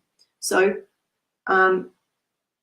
so I won't go into that, like it's again another whole class, but when the spleen is not functioning well, because when we're stressed, the spleen meridian is one of the first places that energy is taken from to support the mobilization response or the stress response. So why am I telling you this? Because when our stress is, our spleen is depleted of energy, it regulates our metabolism. And if our metabolism's sluggish, then it doesn't matter what we're doing. You get where I'm going? You're going to be putting on weight, especially around the lower, like if it's around the lower mid, that's where our cortisol receptors, or a lot of our cortisol receptors are. In a stress response, what happens? We've got adrenal responses and cortisol response. So anyway, that's all sort of linked to the stress response. So you see how we can work on all the symptoms out here, but ultimately it comes back to how your system is dealing with your everyday life, whether it's, you know, you're going to work and it's responding, your system is responding that your life is at risk and goes into mobilisation, which is, you know, if it's fight and flight, then you get this build-up of energy in your muscles and whatnot, and the chemical reactions. There's no release of it, because to release it, our system would need to run or fight or move through whatever the challenge was. But I'm sitting under a light, or you're sitting at a desk all day in front of a computer, your life's not at risk, but your system feels it, because our systems haven't evolved to be able to sit in front of a computer and that energy and possibly even stress stagnant. So, you know, a lot of the things I used to do when I do classroom audits would be the same for, you know, organisations, you know, how their desks are set up and whatnot. But allowing kids to move and having, you know, those balls, or we call them disco pillows, but they weren't really pillows. They were almost like yoga. They're sort of round and you sit on them and they're full of air, but you can move, and that does all sorts of things to the body and the brain. But it's to help with their functioning if their system is in stress, right? So if they're kids that have been traumatized, then to sit them in a classroom, you know, trying to focus on certain things still is not very helpful for them, for their learning. So I would suggest that if you're sitting at your desk every day, maybe see whether a change of your seat, or you can get a desk that you can sit or stand, doing particular movements. So even holding your temples, because that's triple warmer, which is one of the energetic arms of the nervous system, to sort of relax. So there's a bunch of things that you could use to de-stress, but that one that we did earlier on, I don't know if you were there, this one, where we come around the ears and down, right? Because that's for triple warmer and the vagus nerve to regulate when that's both over and under energy. So that's a really good one. You don't even have to get up, but you're sort of saying to the body, it's all right, mate, I got ya. You know, you don't need to be so on to protect me. So, all right.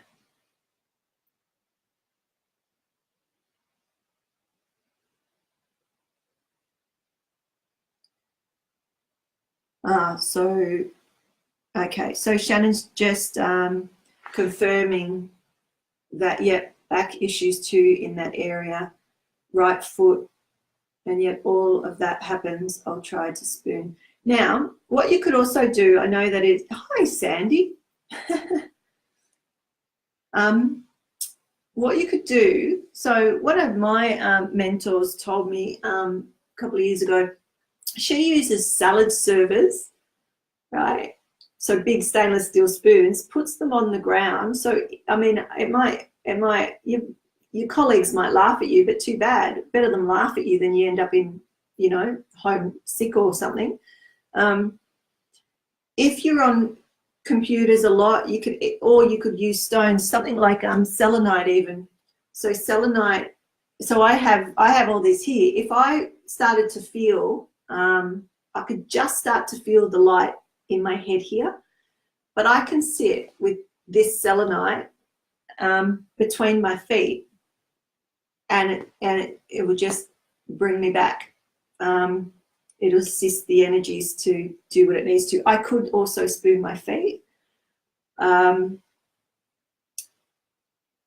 But you know, I like the selenite. But yeah, so that's another tip that you could just have. Or it doesn't have to be something weird like that. It could be, is there a bar underneath your desk? When I fly, I often try to find where the steel parts of the seating are, and I'll take my shoes off and put my feet on those when I'm flying, for the same reason. Because yeah, so there's a few tips there. Give it a go. But yeah, my sense is your adrenals, stress, that foot. So I've cleared that right foot, but to keep it clear, if you spoon your feet, hopefully that will continue that. But if your stress continues, you know, the pattern of behavior, if we can't get the new patterns of behavior strong, then the old patterns of behavior will come in. And so that's why I'm giving you tools so that you can override the old patterns of behavior, if that makes sense. So, nice to see you too, Sandy. I've been thinking about you lately. Okay, so I'm in Nailtech, and I also am getting all the energies of the clients, the negatives. Okay. Oh my goodness, and you get the smell. You know that I can't handle the smell of nail places. Oh my goodness, I don't know how you cope. Wow, yeah, okay. So, because the chemicals, the smell, even though you're probably used to it and you probably don't even smell it, but I can tell you, I walk into one of those big complexes and I can't even go up the thing. It's full on. It's full on, the amount of chemicals that your body's having to deal with, and you get used to it, or you feel that you get used to it, but actually your system's in stress. So I'm going to also give you what's called the zip up. So you start at the groin and you pull the energy up to your mouth. So often I do it in a heart, because when we've looked in the biofield viewer, so it's technology that you can see your energy moving and whatnot, I sort of do hearts, right, because that's a radiant circuit as well. And then on the third heart or the fourth heart, then I would zip up to my lip, and I sort of visualize locking it and putting the key in my pocket. Now, when I was a social worker, I did that before I went to work. As I was driving, I would pull into the car park and I would zip up again. And then I would go into my work, and because I was dealing with people all day, every day, you know, distressed people too. And, you know, through the day, I would continue to do that. So it's, you know, and we test it, you know, done numerous tests on it, and it works. So it's sort of like, I'm not about protection as such, but I'm about holding our own boundaries and directing and being conscious of what we allow in and what we don't. So if you're working with a lot of people and you're finding that you're, you know, you're taking a lot on, zip up. And so this is what I do after I've done these calls, this is what I do as well. But if I see a client here or even a distance session, afterwards, I what would you call it? I disengage,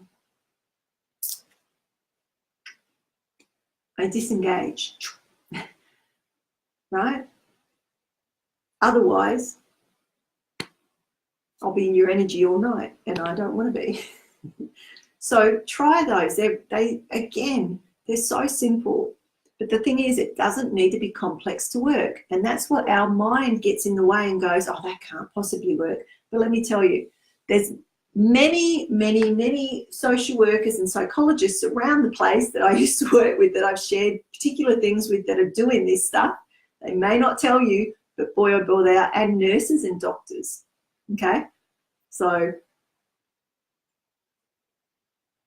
chiropractors and police, people in the defence force. So it's about, yeah, no smell, I don't use acrylics. Oh, okay. Phew.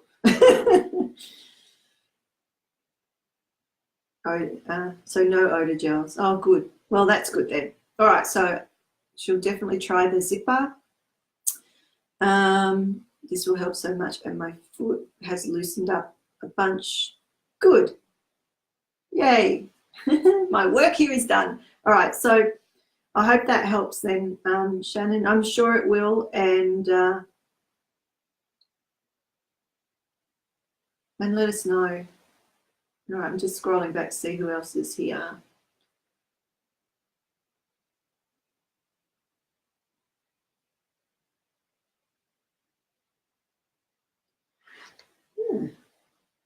Okay, I don't know if Alexa's still here. She's new from the UK.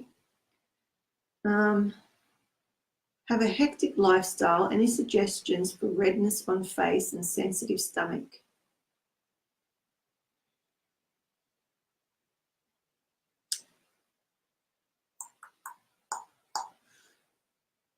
Okay, so Alexa, if you're there,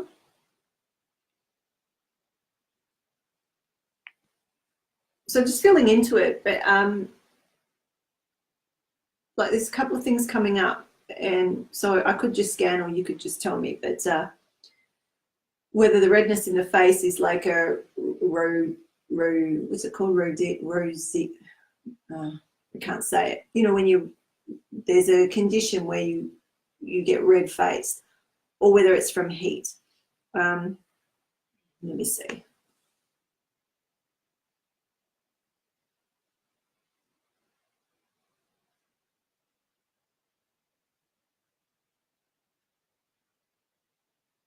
No, it's not. Okay, so it's from. So that's showing me it's like so triple warmers involved. That's what I'm getting. Which again, everything that I said for the previous person you could use, but I'm going to give you something slightly different because the stomach's involved. Let me just, I'm going to just scan for some of the stomach stuff. So stomach, so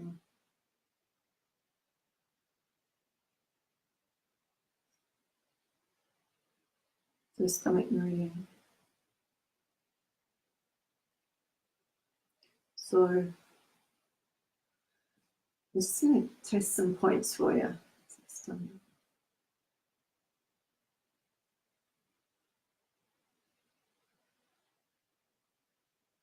Yeah, stomach meridian's out.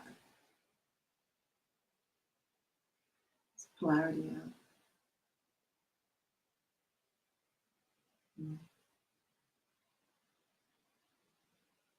Yeah, polarity of your stomach meridian's out on the left side here.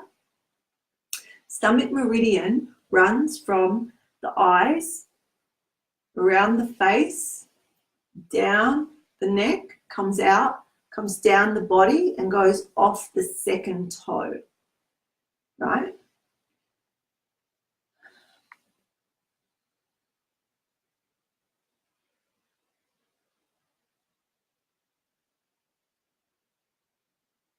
Okay, so she is here, Rose. Yes, and sensitivity. You're a social worker too. Getting all the social workers tonight. Yay! No, I recently diagnosed. Okay. Well, stomach meridian is out on the left side. I'm going to just test the So these are all just symptoms of the core, right? The core will be your nervous system again and your stress responses and where that energy or those charges are held, right? So, so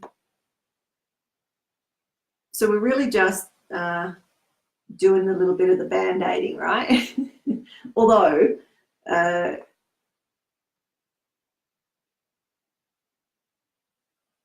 let's just see. So toe, left toe. Let's see.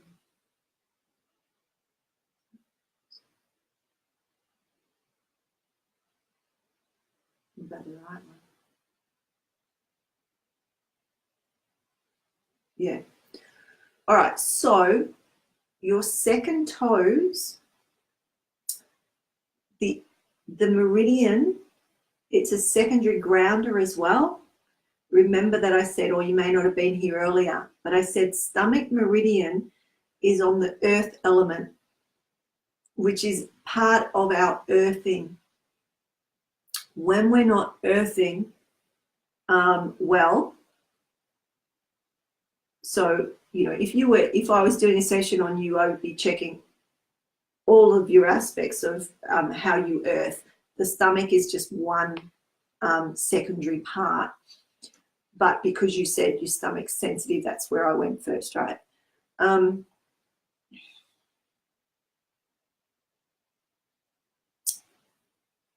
right. Where am I? So I'm just gonna clear that now so that I can just move on. But same thing for you as for Shannon with the like spooning of the feet, honestly. And as a social worker, I would carry a teaspoon around with me. The children that I worked with, so I'm not sure what type of social worker you are, but I worked in lots of different areas, but the last bunch of years I worked in out-of-home care and with as the therapeutic specialist for the kids, and they all spooned their feet. And their foster carers, like everybody spooned their feet. The same as you know, there are particular energy tools that they all knew too, and some of the teachers as well, because, you know, anyway. So I know it sounds bizarre, the spooning your feet, because I can address these things on that superficial level of you know, the symptom. However, you know, to keep it sort of stable, you're going to have to do the work for a while. So I would say continue spooning your feet. Even, you know, you can thump or rub the cheeks, because that's where it's frozen to here. And there's no flow. So stomach meridian also links to worry.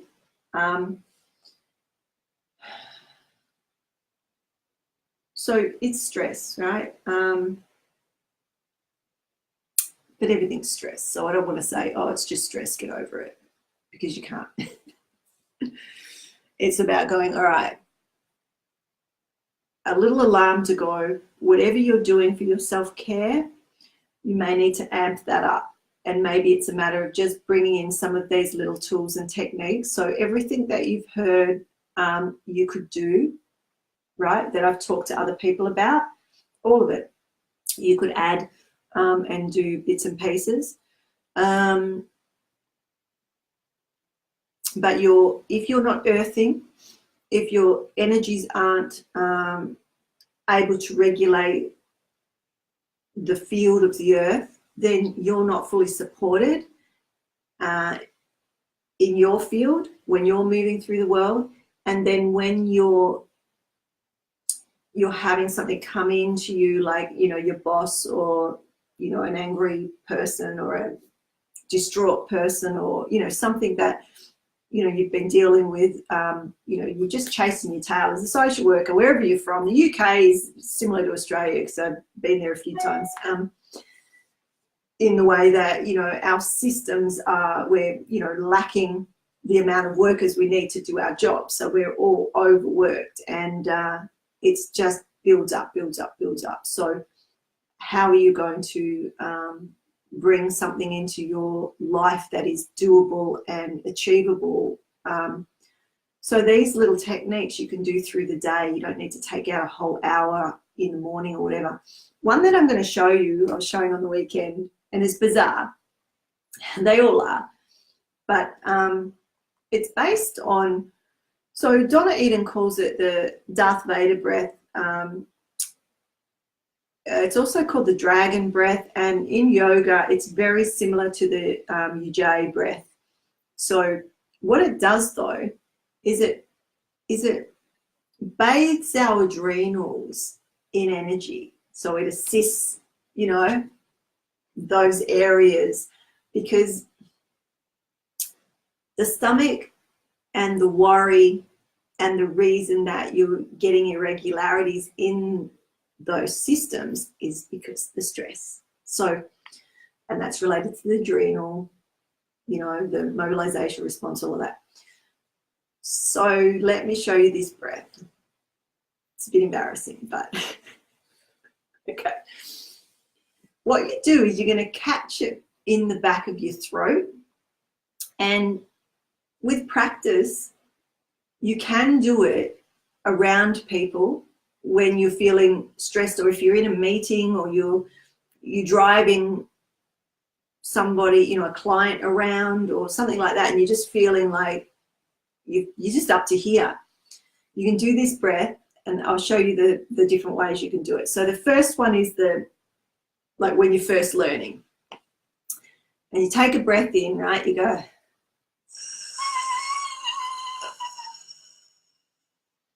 I don't know if you can hear that, but, and then you're going to breathe out.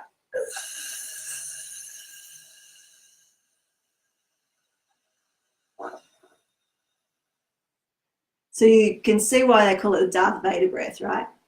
Sounds like Darth Vader. But when you do that, I mean, it does so much for your whole system, but I'm giving it to you to bathe your adrenals, right? But also it regulates the nervous system. You can do it through the nose, but it might be a little bit harder. So I don't know if you can actually hear. So I'm going to bring the microphone. So through the nose, it's like,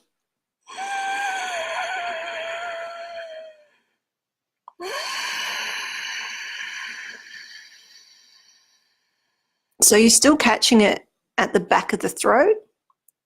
Does that make sense? It takes practice, but when you've practiced it enough, you can do it without making noise, but you're still breathing. It almost feels like you're not breathing because it's not coming through the normal channels that you would breathe. It doesn't feel like it. It's bizarre, but I can tell you because so I've told some of you, you know, my history. I've had PTSD. I've had all sorts of anxiety, general anxiety disorder, and all the rest of it. This is one of the breaths that I used through my day to deal with the types of work that I was doing, because I had all this stuff when I was in, you know, in the coalface, right? So people's lives depended on my decisions. So if I wasn't keeping myself, then, you know, it's tough. So shout out to all the social workers out there. I tell you what, glad you're there, because I couldn't do it anymore. Oh my goodness. No, but I did 20 years, so I feel like I can retire. I did a good 20 years, probably more than 20 years in fact. But anyway, so the breath. And the breath, that was one of the breaths, but I had sequences of different breathing that is what got me out of my pattern of post-traumatic stress. That's literally how I cured it, through breath work. But that is, whether you want to call it the dragon breath or the Ujjayi breath, it's like going, in yoga they teach it like this. I don't usually teach it like this. Like they say, you get a glass and you like sort of fogging it up, like, right? Or a mirror. I tend to say, you know, when you see something that you're in awe of, it's like, right? So you're doing that, but do it with your mouth closed and through the nose, so to speak. So it's like, and then you take the breath in of, okay, change your life, change your life. So let me just see.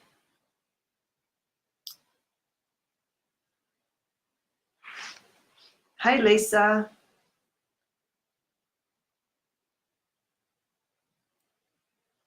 Oh, okay. Oh, so I'm just going back. There's lots of comments. So let me just...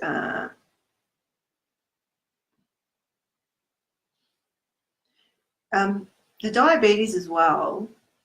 So I was sharing this recently. So one of my clients, she's actually not on tonight, otherwise she could probably give a shout out, but I think she did a testimonial. It might be on my, it might be still on my webpage, but through doing the energy work, her health, like she's been able to come off some of her medication. And I don't say that I cure anybody, because I don't. All I do is assist the alignment and the homeostasis of the energies, all right? So when that starts to happen, then the symptoms don't need to be there anymore. So, but going back to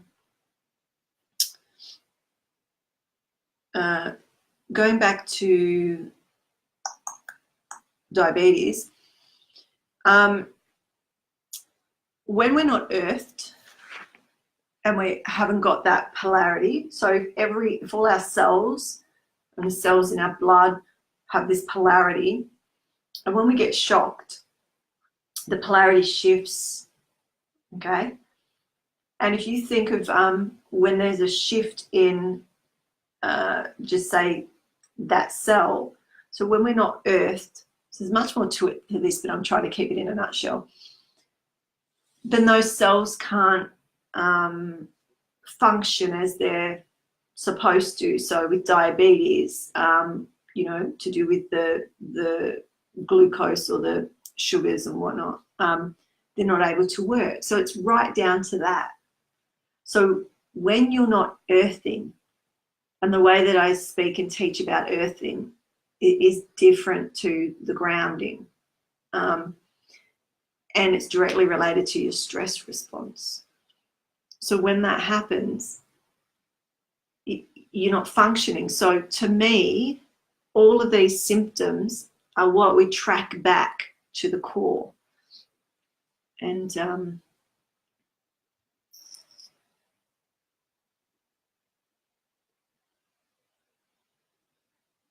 okay, so Sandy said, what can I do to make reading easier for me? Reading and learning are difficult for me. All right, you could do the Wayne Cook, which is, and crossovers. So if your energy isn't crossing over, you know, to the left, right hemisphere, or the, you know, from the eyes, the contralateral crossover to the back of the brain and whatnot. So all of these crossovers are all through our body, you know, energetically and physically. So if you are not crossing over well, then that can impact your learning, your health, your understanding and whatnot. But the Wayne Cook is to do with crossovers. I'll show you. It's at, I think I have taught you this, Sandy, but, or you may know this, but we'll go over it. So I'm sitting cross-legged, but just so I was sitting in the chair, I've got my left knee. I'm going to put my right foot on my left knee. So I've got my right ankle on my left knee. And then I'm going to take my left hand, it's going to go on the ankle. And I'm going to take my right hand, it's going to go on the sole of my foot. Okay? So I've got my, can you see? I've got my ankle on my knee, and then I'm putting my left onto my right and my right onto the sole of the foot. And then we just breathe and we move, we pull up, and we're sort of like rocking. But can you see all the crossovers? I've got my arms crossed over, I've got my legs crossed over, but where I'm holding are particular points as well, but don't get hung up on that. But there's lots of reasons why this works, but we're just going to focus on the crossovers. So you can do it 3 to 6 times. When I do it, I usually do it 6 times, but that's excessive really. So once you've done that, then you change sides, right? So you've got your right knee, you put your left ankle on, then you take your right hand, put it on your ankle, and your left hand you put on the sole of the foot. So it's called the Wayne Cook. You can Google it. It'll be on it, like you'll see it. You'll be able to find the images or a video on it. Okay, so don't worry too much if you don't get it. And then you're rocking, right? So you do that 3 to 6 times. This helps stuttering. It helps clear your mind. It helps so everybody who's asked questions so far, you could add that as well. It helps when you're overwhelmed, you're overloaded and overwhelmed. And if you just stop and do that, it sort of brings you back. Again, numerous reasons why. But at the end, so we haven't finished yet, you steeple your fingers. So we're putting all the or half the meridian points together, and then we come to the third eye and breathe. And this is the best part of it for me. I love this part because it's like just brings you down and into the body again. So it's called the Wayne Cook. It's not one of mine. It's a Eden method. So you could Google it, the Wayne Cook, if you want to know more about it. So if you've got any kids that are dyslexic or stutter or get their left rights mixed up and all those sorts of things, that's a really good one. So so I'm not sure if you know about that one, Sandy. Is that the one that you meant?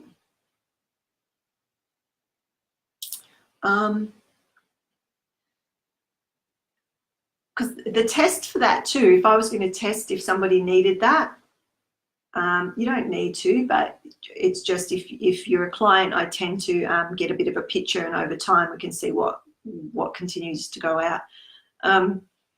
But I would get you to read forwards and backwards and what you're strong on, and see whether you've sort of got a flip happening as well.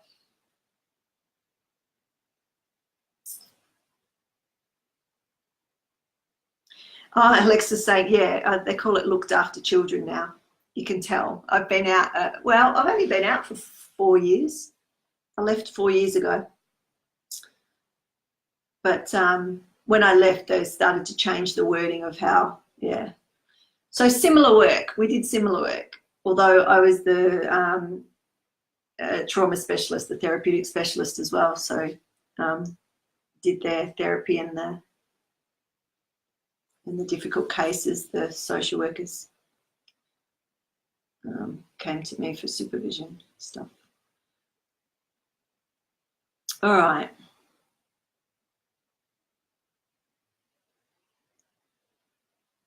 Yeah, shout out to the nurses, Lisa. My daughter's a nurse.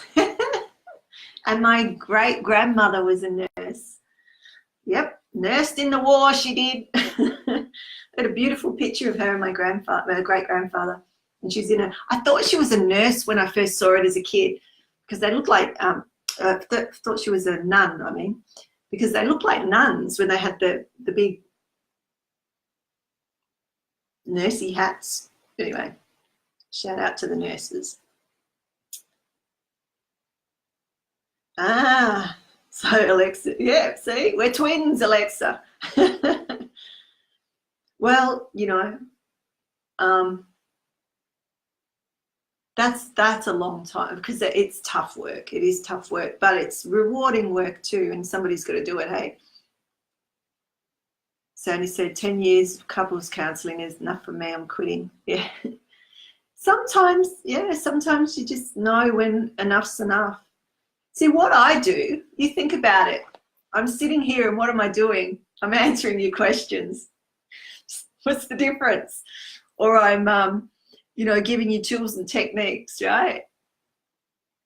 So I just work for myself now. I don't do trauma. I do sensory motor psychotherapy, but I don't do that online. Right? That's and I don't do the deep work online either, because it's too personal.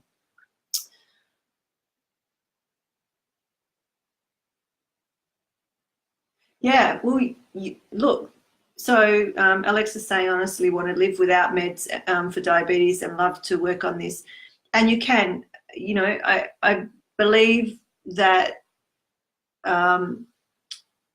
You know, when we get our systems regulated, that we don't need, you know, it's like medications to me are almost like until, you know, it's like a support.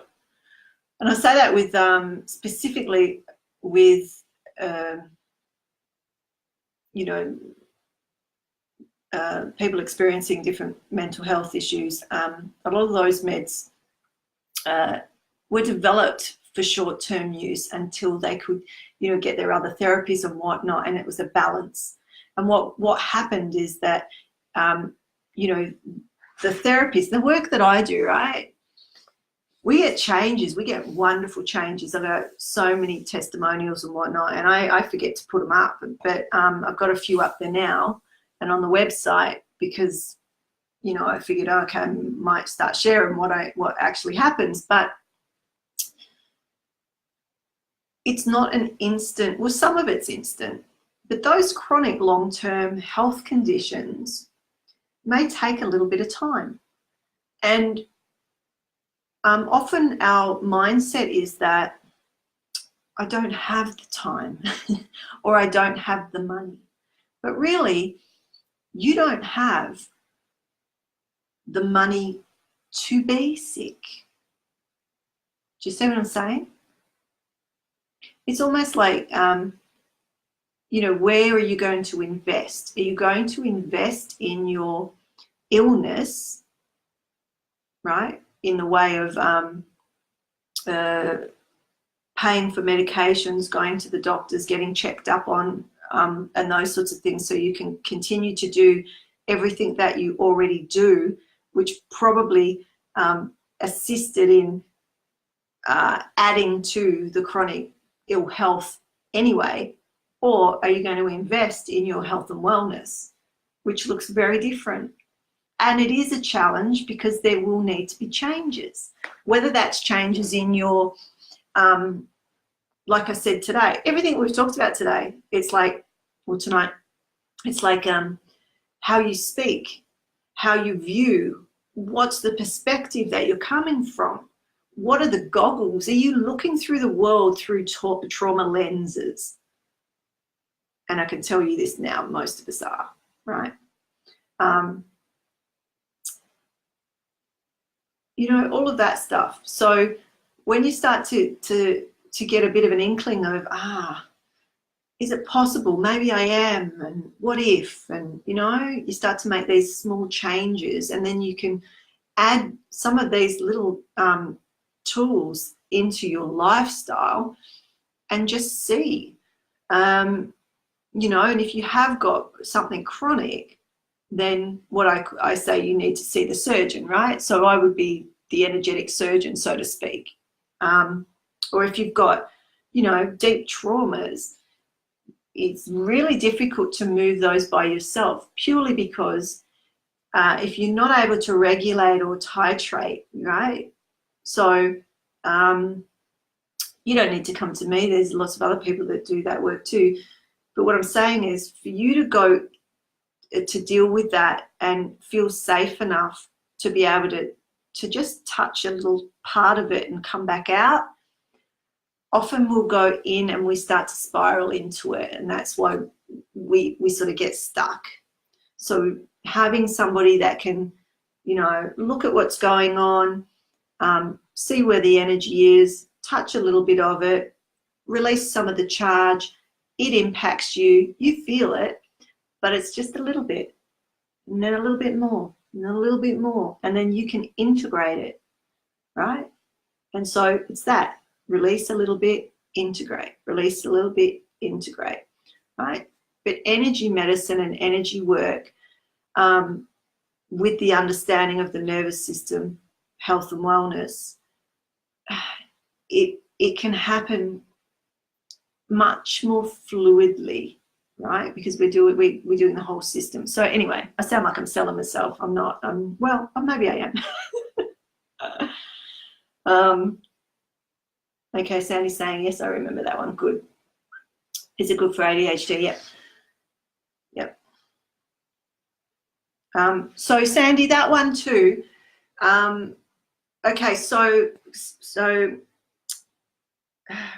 Sandy, you have access to the Empower Facebook page. So so it's a secret group for people who have done my courses, but on there, I'm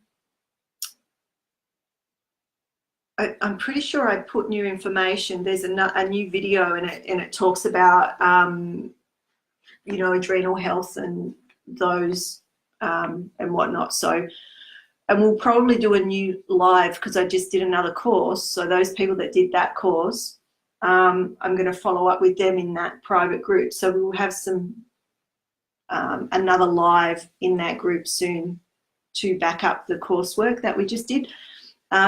So just keep an eye on that page for you, Sandy,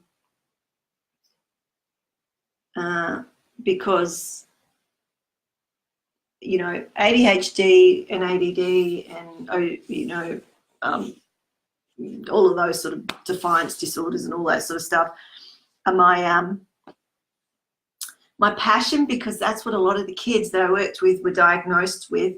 And pretty much most kids I worked with were unmedicated because they were given the chance to do the work with me, to be able to learn to regulate and see what was really going on.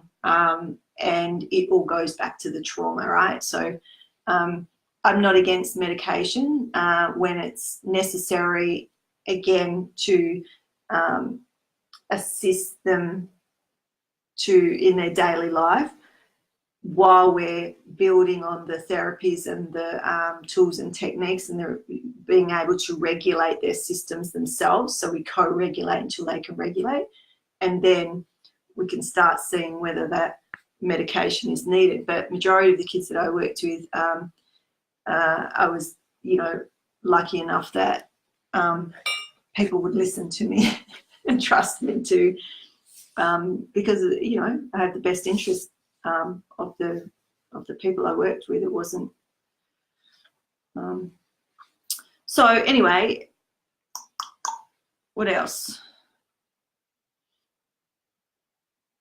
They did too. The nuns started the nursing movement. Yes, they did too. That's right. Thanks, Lisa, for that. That's probably why. Actually, I just posted on my my general Facebook page, I'm pretty sure it's public, something about the nursing code from back in 1918 or so, somewhere way back anyway. And it was like, whoa, because they worked from 7 a.m. to 8 p.m. and they were only allowed a day off for either church, and they were allowed, not a day off, a night off for church, or they got an extra day off if they were courting. But if you dyed your hair, or if there were a few other things, then you could be kicked out because you weren't the type of woman that was allowed to be a nurse or something like that. And they got, it said what the pay rate was and everything. It was yeah, it's a bit of an eye-opener. So anyway. Okay, Claire, what was your question, Claire? She's saying, can you take my question, please? I don't see your question. Yeah, Sandy, empower. You're on it because, yeah, so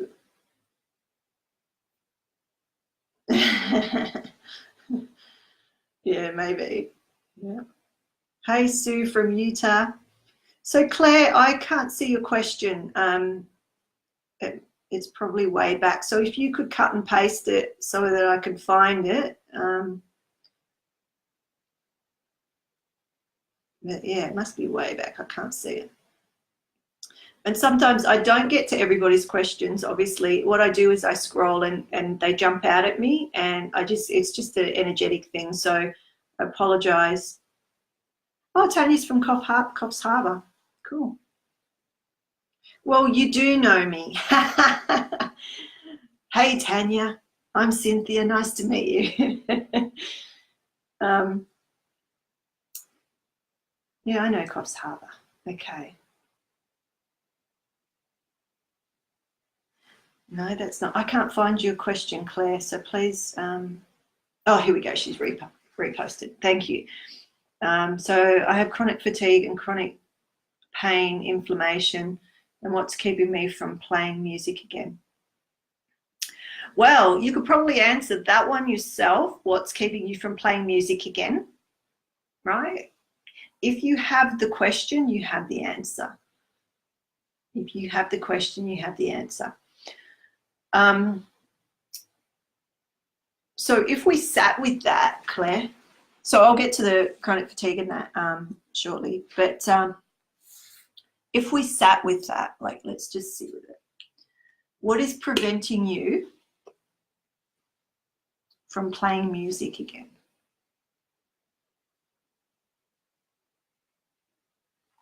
If you sit with that, just close your eyes for a moment and sit with that and feel into that. What is preventing you from playing music again?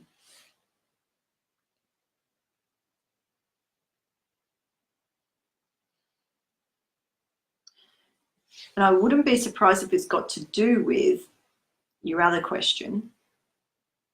But I want you to all know that if you have the question, you have the answer. The difficulty is when you don't know what the question is. And do you get me? If you know what your question is, you already have the answer.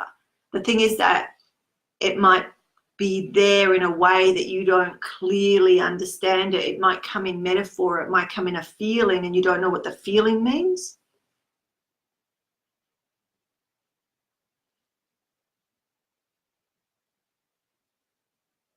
So I'm just waiting to see if something comes for Claire, for her. Or if you've got questions that you want to know, like sit with the question for yourself and see what comes. Because it's all there, and it may be a matter of some of the questions that we ask or we want to know. Sometimes they're too close to us and we don't really want the answer. So we sort of go, no, that can't be it, or whatever, you know. All right, so I'm going to go into the chronic fatigue and chronic pain and inflammation. So the theme of tonight, so all the questions and everything, so I'm just looking at my phone that have been coming up, they're all on the same stream. Okay, it may not seem that to some of you, but how I see the patterns of all the things that have been asked, they all link to a very similar pattern of behavior. So it's to do with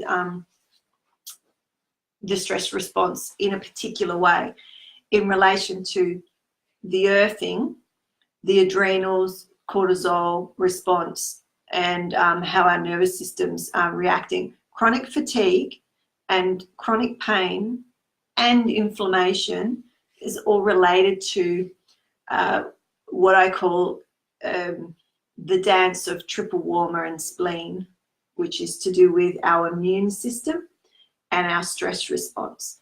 So everything that I've said so far you could use, would be helpful. I would be checking the adrenals that we did earlier, and the back ones. Now just remember, so everyone that I've, and I'm just going to sell it because, you know, it's like literally on the weekend we did this course. It was the first time I've done it online. I only did it online because people were asking for it. And it's called Subliminal Stress, the Invisible Shadow. But what it is about is everything that we've been talking about tonight. It's literally why, what all of these symptoms link to energetically, what meridian, how we work those meridians, what are the tools and techniques we can use to literally empower ourselves and have directorship over our lives, what we can be doing to offset and regulate our systems so that we're not going into these chronic conditions. So it really is, I feel like I'm saying the same thing over and over, but it really is, you know, going back to why your system is really attacking itself. And why it is, I'll tell you why it is, right? We can come up with all sorts of emotions and whatnot, and we could, and that would be helpful in one way. But ultimately, why the system attacks itself, so chronic fatigue, for instance, not, you know, and inflammation, those sorts of things, we're not actually getting enough life force energy up through the system because of irregularities. And irregularities are due to stress or an imbalance in how our body is protecting itself, so to speak. When what's called triple warmer meridian, which is one of the parts of our energies that is going into mobilization to protect us. And I speak of it like a knight, a medieval knight with his big broad sword. And when we are in stressful situations, whether that's why I call it subliminal stress, whether we see it as a stress or not, our nervous system and our energetic system is feeling at threat, so goes into mobilizing for threat. Our life is at risk, but our life isn't at risk. We have our flooded system of neurochemicals and hormones and whatnot, and we end up getting imbalanced, and it creates all of the things that you're talking about, that you've all talked about. Every symptom that everybody's talked about on here, whether I've picked it up or not, is all to do with this. So I thank you all for showing up so that, you know, we can talk about this. Okay, so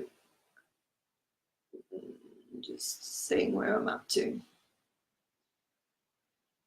So when that energy cannot rest and relax, it is on 24/7 rather than just when we're at risk, because it thinks we're at risk all the time.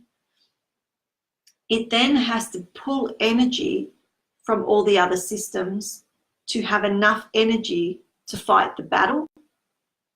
That's 24/7. Does that make sense? So while we're, you know, this meridian, so to speak, is fighting the battle 24/7 to keep you alive, you're being flooded with all these chemicals and whatnot, but it needs energetically energy from spleen meridian, stomach meridian, large intestine, liver meridian, you know, all of these systems, kidney. So they all start to get imbalanced. And what illness is, in a way, is that you could say triple warmer, spleen, meridian, and another meridian, and that will make it that particular symptom. Right? There's particular patternings of meridians that are over energy or under energy that will show a particular symptom. And there's more complexity to that, but just in a nutshell, to give you an example, you know, so if you've got a meridian that cannot relax, so to speak, and lay down its sword because it feels that you're still at risk, and that energy, your body and your energetic system will fight for you like nothing else.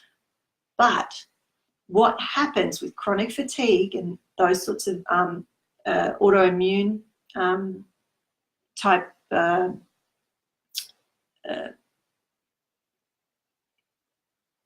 experiences is that it's on so much that it doesn't let anything in or anything out, and it starts to attack almost the good stuff, or the information, so to speak, that you need.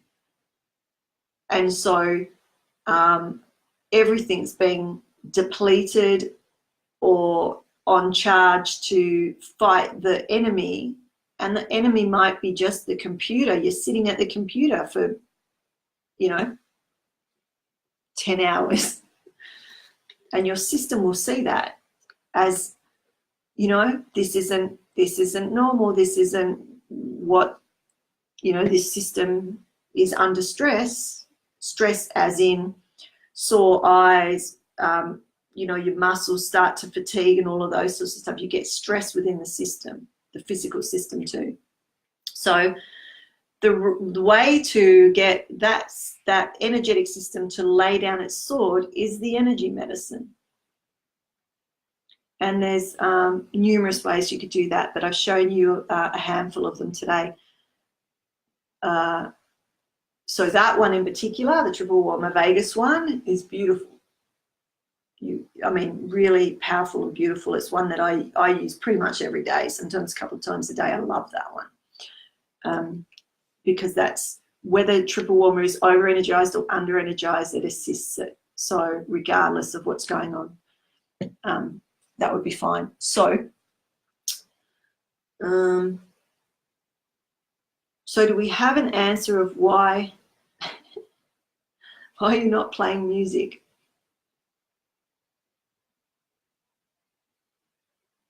No.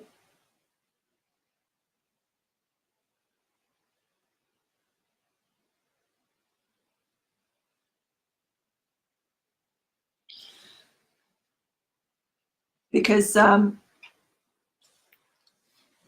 think there's sometimes I don't answer questions because, you know, it's called energy medicine power sessions. They're about empowering you to get your own information, right? In a way where you can. And that question is a question that you can get yourself. You already know the answer to that. And the thing is, you know, if there is no thing stopping you from playing music, start playing. Because I wouldn't be surprised if the music, because you know, the frequency of music is healing. One of my friends, he plays music based on particular chords, I suppose you would say, for the energy system, because it all relates, like our chakras and whatnot are different frequencies or hertz, and they translate into, you know, the musical scales. And so he makes music based on particular scales for healing. It's really beautiful. So if you're a musician, I'm not scanning into that because I really would like you to or all of you for questions like that. You know, the chronic fatigue would be part of it, but I get the sense that what would assist you is your music. So it's sort of like that catch-22. What if you know, whatever you play or whatever type of music you do, you started off with just sitting with it, and or just strumming. Like, I'm sitting in front of one of my paintings. Like, my paintings are huge. Like, I've been working on this painting for, like, I think 2 years now, and it's far from finished. I don't work on it every day. I'm lucky to work on it every month, right? But I keep it here. It's in my clinic room, right? And keep it here every month. And I have the white paint just behind me because I'm working on the white at the moment. But you know, what prevents me from finishing that painting? Well, for me, it's pretty easy because it's not my priority. It's not my priority. And the last time I sat down, I actually did that part was when there was particular information coming through. So if I'm putting that information in writing or in some other creative form, then it's not going to come through this form. So, you know, it's not necessarily about time, because I could make time if it was my priority. If I cared enough about it, it would happen. But for me, the way that I create, everything I do is a creation, but they have different priorities. Like, and I just feel into it. So if I find myself down here, you know what I'm saying? But I feel like yours, Claire, is about your state of energy. And again, what I would say to you is to spoon the feet, because your earthing is not happening as well as it could. Your polarity, let me just test. Well, I'll just test it rather than rattle on. I feel like I'm rattling on a lot tonight.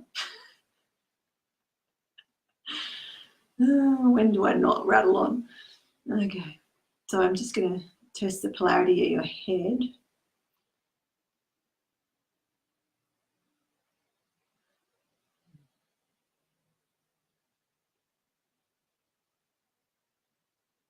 Yeah, so polarity at your head's out. So we're just going to, so you could just do this. And then you could do the same at your feet, just to cover both, right? Let's do the same at your feet, on both feet. And then get your spoon.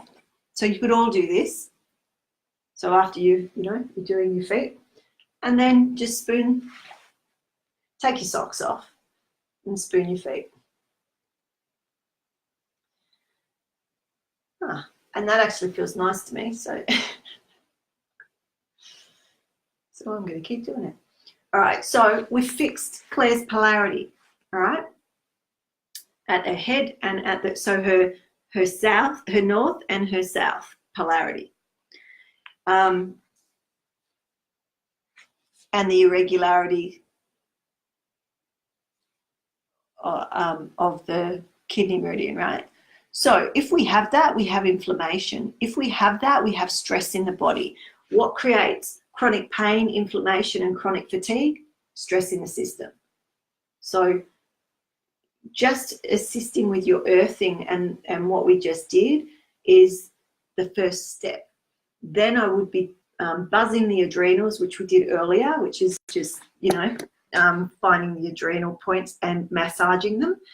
I wouldn't be surprised if yours really hurt.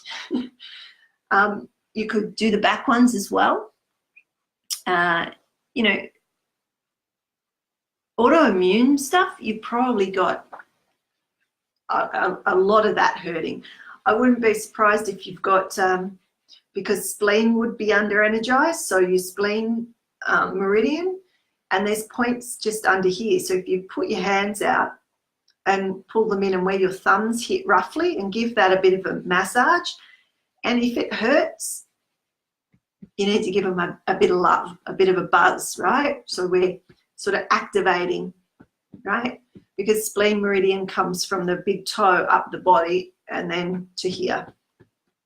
You can also, under the breasts, sort of at the, what is it, the sort of second last rib, give it a massage there.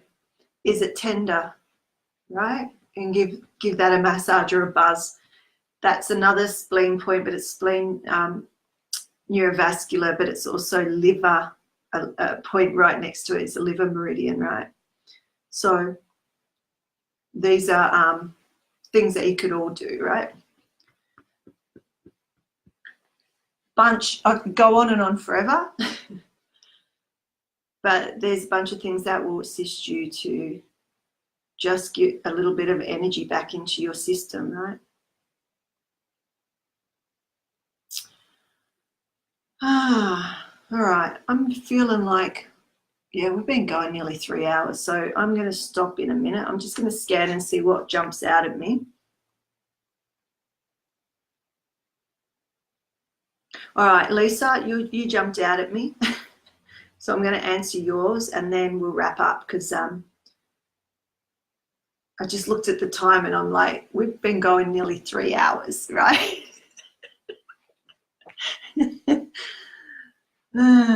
Okay.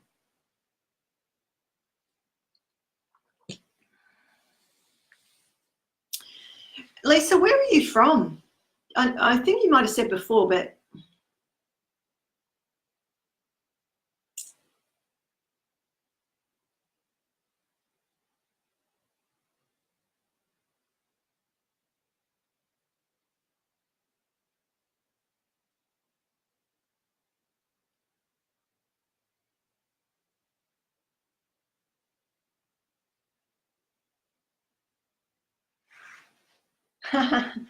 Crazy Rua.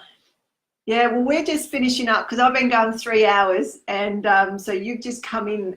I'm answering one more question, and then I'm going because I'm feeling a bit like I need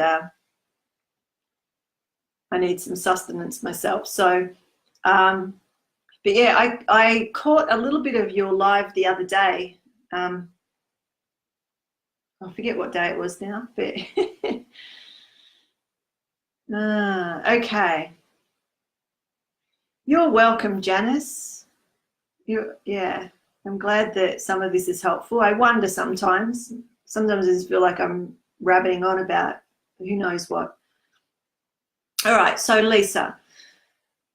So Lisa says, especially as I'm a nurse, as I nurse the sick, they can drain my own energy and feed from my energy anyhow.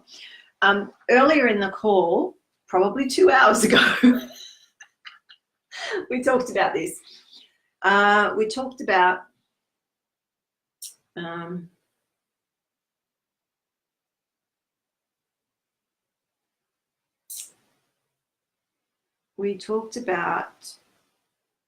social workers working with people and how that. Oh, okay, I just saw your other message. Do you have any advice or techniques for me? I tend to pick up others' energies and this can weigh me down. How do I clear this, please? Oh, okay, good. Yep, we can talk about that. So I did mention it earlier, but maybe some other things might come up for you. So how I keep separate from people, because you know, when I'm working like this, I don't want to keep separate. So it's like literally, it's not happening so much today, but sometimes I can just read a message and I'll feel what's going on for you in my body. That's not so much happening today. But you'll see when I read things, I sometimes take a while to read because I'm feeling into the energy of what's underneath what you've written, because sometimes it's not what you've written. It's the charge behind it. So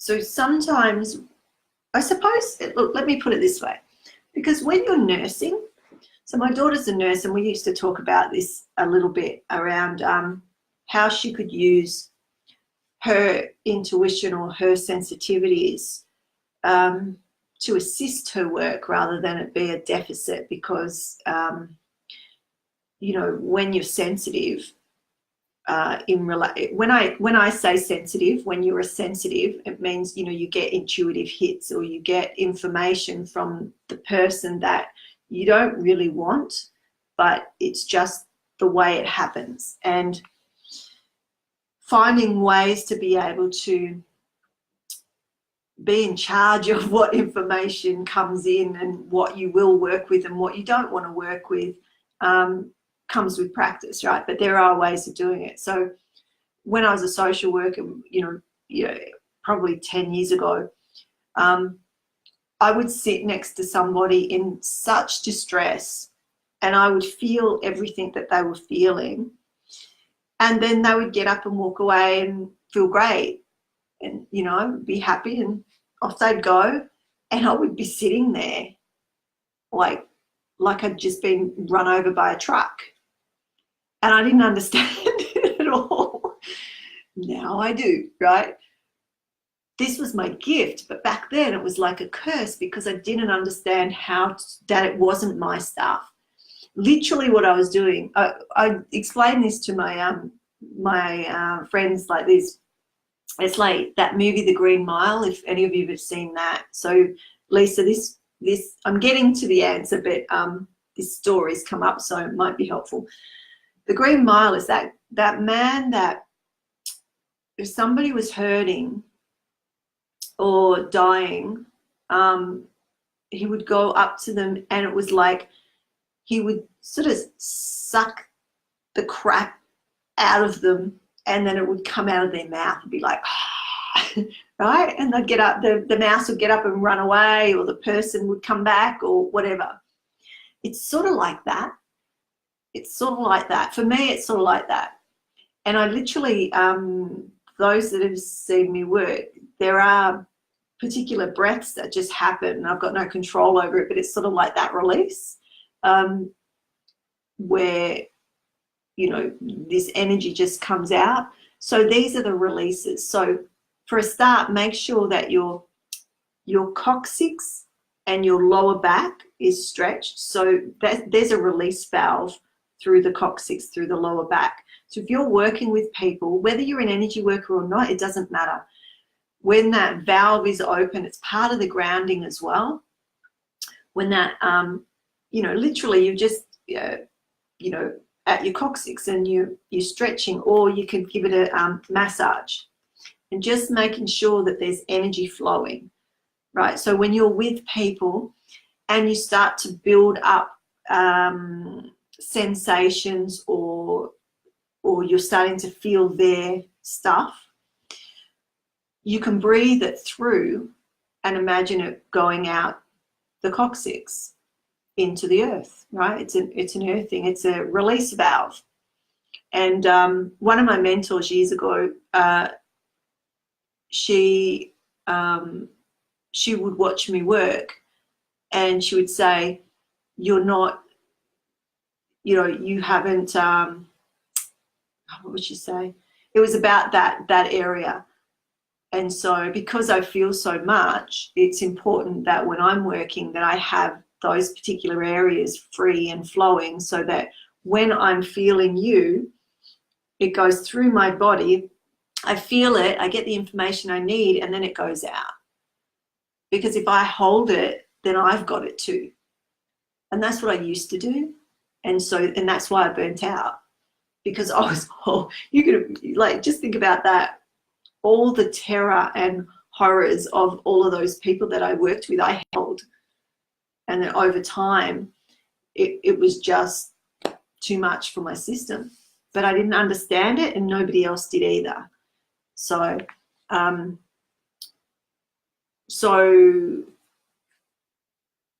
breathing, making sure that you breathe. So when we're stressed too, our diaphragm contracts.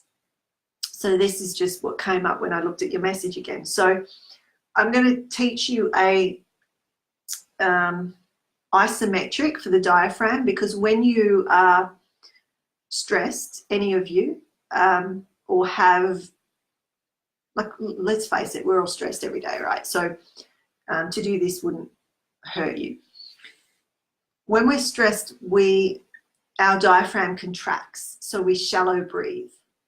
So to get the breath, we need to reset the diaphragm almost. It's like do an isometric to push it back where it, you know, we can get a deep breath, and then we can move energy through, not just because we're working with other people, but for ourselves as well. So put your left hand over your diaphragm and your right hand over that hand, and then, so I'll go through it twice so that you can see, because if you do it with me, you'll miss. So just watch first. So what I'm doing is I'm going to take a breath in, then I'm pulling in my elbows, and I'm pushing out my belly while I'm holding my breath. And then I'll release. Okay. So I'll do it again. I only ever do it once. See, that was enough for me, because I can feel it, right? Some people can do it 2 or 3 times, but I generally say to people it's very strong, and you really only need to do it once a day. And if it's something that you're finding you're shallow breathing, you might want to do that maybe every day for a week or something, just to repattern, you know, where that diaphragm is sitting, right?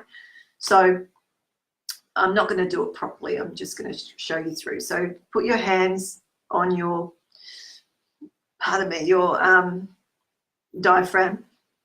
Take a breath in.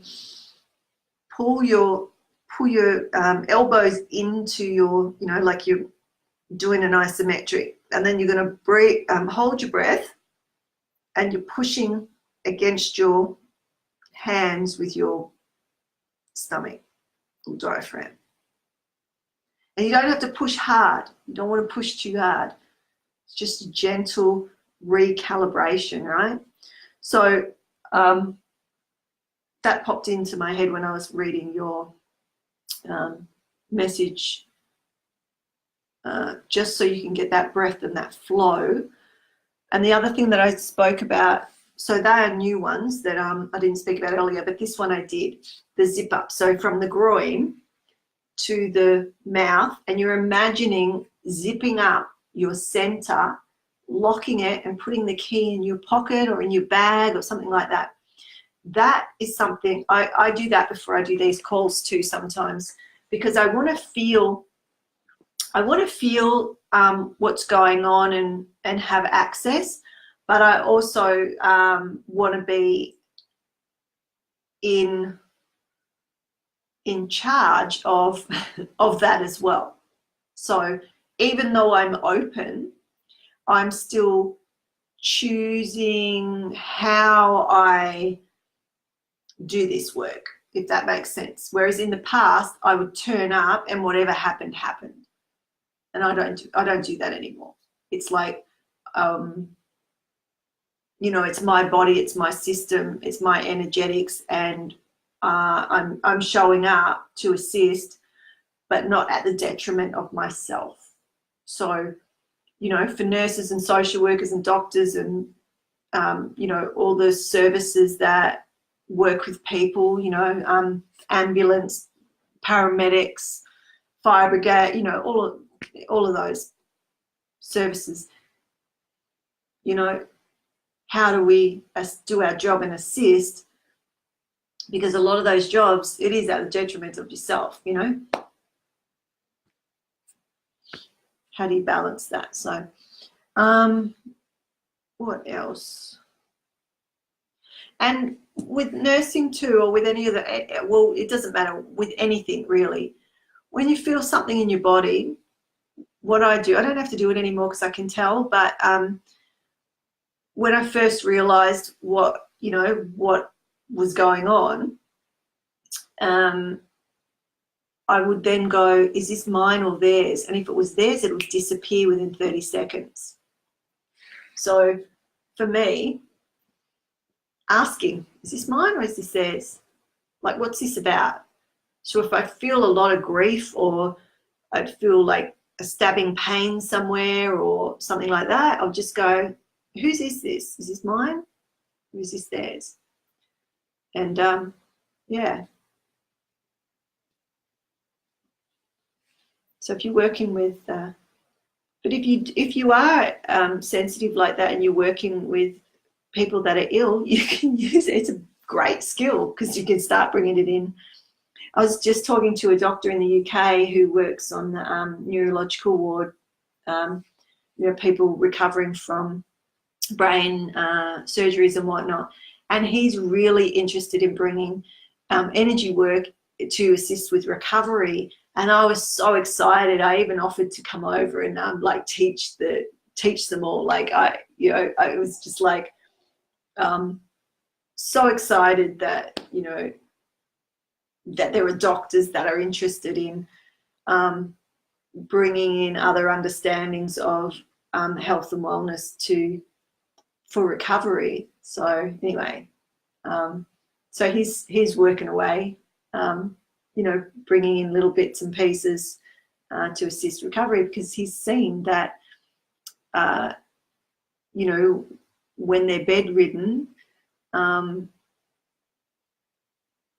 there needs to be some other things that could be helpful for their recovery anyway. So yeah. Hey Sabine, we're just finishing up. So Lisa says, thank you, I will do that. I'm not owning others' pain. No, thank you. Yeah. But maybe when you feel it. So this is what I do when I'm working with clients. I'll feel it. And I've had experiences where it's been so full on, I felt their pain. Like a hernia was one of them.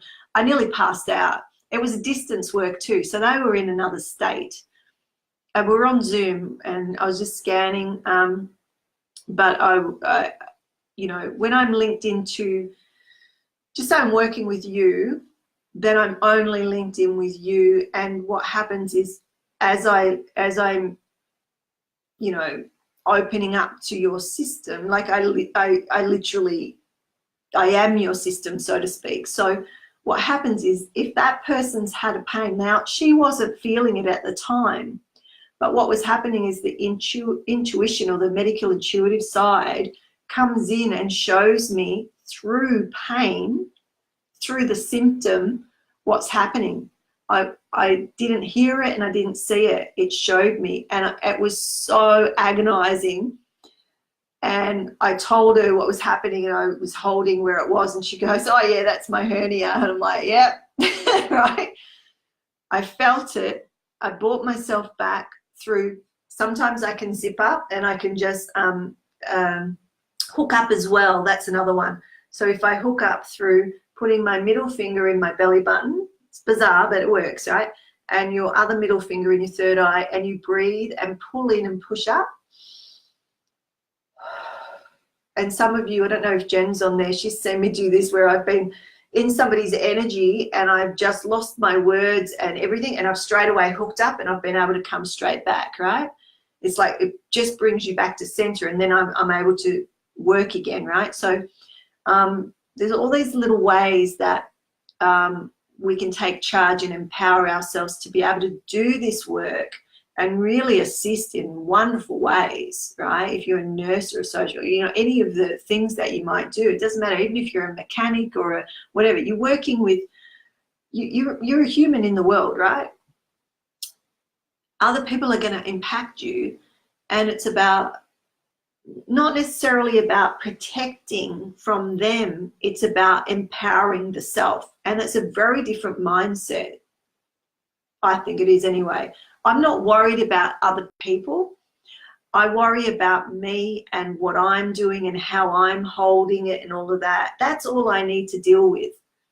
That's all I need to deal with.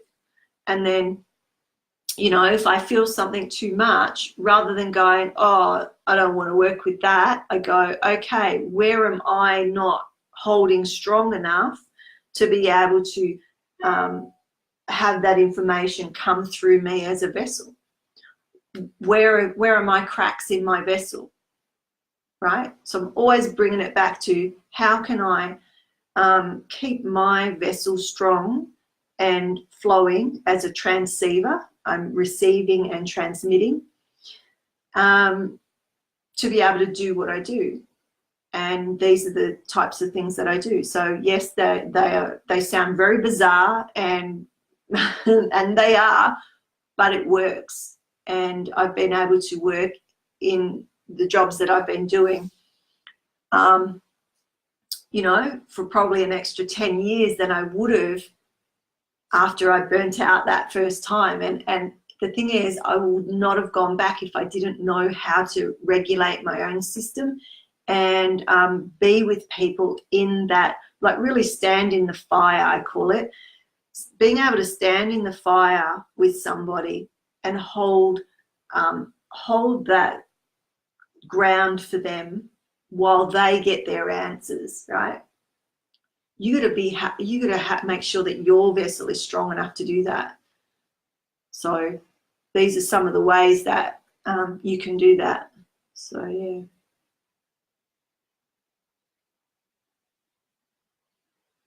Yes, I used to work. So when I did apply to kinesiology and neurological kinesiology years ago, and we used butt flower remedies. Yeah, yeah. But this is the energy medicine power readings, so I don't talk about that stuff because I don't use it anymore. But yes, it's all resonance. So if you've got access to that, yeah, use it. I understand. Thank you. Sound wonderful. Self-empowerment, standing in my own power. Yes. Good-o. All right. So if you're happy, well, actually, thanks for the invite to the UK. Maybe I'll take you up on that. I was thinking about popping over in the next few weeks, in fact, but I'm not sure.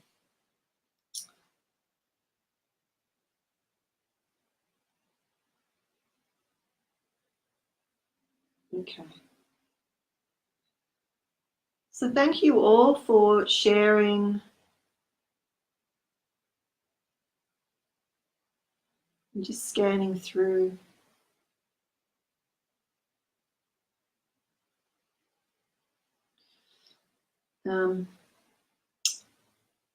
Hi, Robin.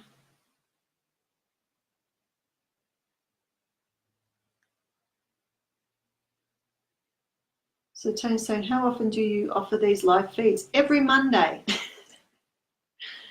Every Monday, 6 p.m. Australian Western Standard Time. Just before we finish up, so what I'll let, because there's a few people that are on here that are new. So I'm here every Monday, pretty much. Sometimes I might have a day off, but I'm pretty much here every Monday. I've just started doing Thursday evening mini teachings. So these aren't, I mean, there's mini teachings scattered through, but this is more about your, you know, your questions and whatnot. But the Thursdays are little mini teachings and Q&A afterwards. So that's at 7 p.m. Australian Western Standard Time. So if you want to keep up on Rhombus Healing Arts, so you're watching this video, find the Rhombus Healing Arts and click on that Facebook page. And if you like it, then you'll get the alerts for when I'm live or when I post. I post little ads to say what the topic is for the Thursdays and things like that. So if you're interested in any of the things that we talked about tonight, because usually the Thursdays are, well, this week will be around the cycles of, I'm just trying to think what I named it. It's about listening to the body, which we touched on tonight, but around the cycles of really how when we come to a threat and why we go into trauma or why we don't. But then, you know, going into listening to the body and how we get that information type thing.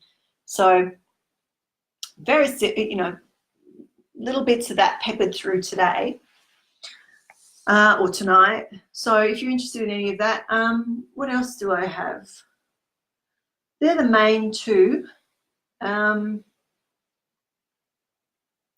We just did the free summit, so that's, if you wanted to listen to that, you'd have to pay for that now. It's the energy medicine, what was it called? Energy Medicine and Healing Summit. But there is one, I got invited to be a speaker on one coming up that sounds good. I'm speaking with her on Wednesday to see whether it jives with what I'm about, but it sounds really good. She's a chiropractor, and she's looking at how we empower ourselves for self-healing and joy and things like that, which sort of sounds like it fits what I'm about. So that one's coming, that one, if I do that, that will come up soon. So yeah, sorry, I keep looking down, but it's because that light's there. All right, I think I'll love you and leave you. It's time for dinner here.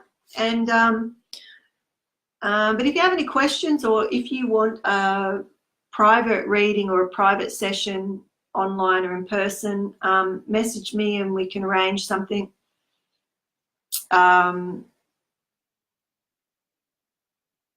Yeah, just scanning to see what else is coming up. I think that's all. We've had a lot on lately, so we just did the online class, but if you're interested in doing the course online, it's ended up being, I think it's 7 or so hours, and a lot of reference, and you get to be part of that private Facebook group, the Empower Facebook group, where we do live updates and Q&As of around what we taught and your practice, if you're practicing those tools, you know, how it's working for you and what you might need tweaked or whatnot. So that's all part of that course. I haven't advertised it as such, so, you know, if you're interested in that, let me know and I can hook you up. Alrighty, I'm going now. See ya. See you Thursday.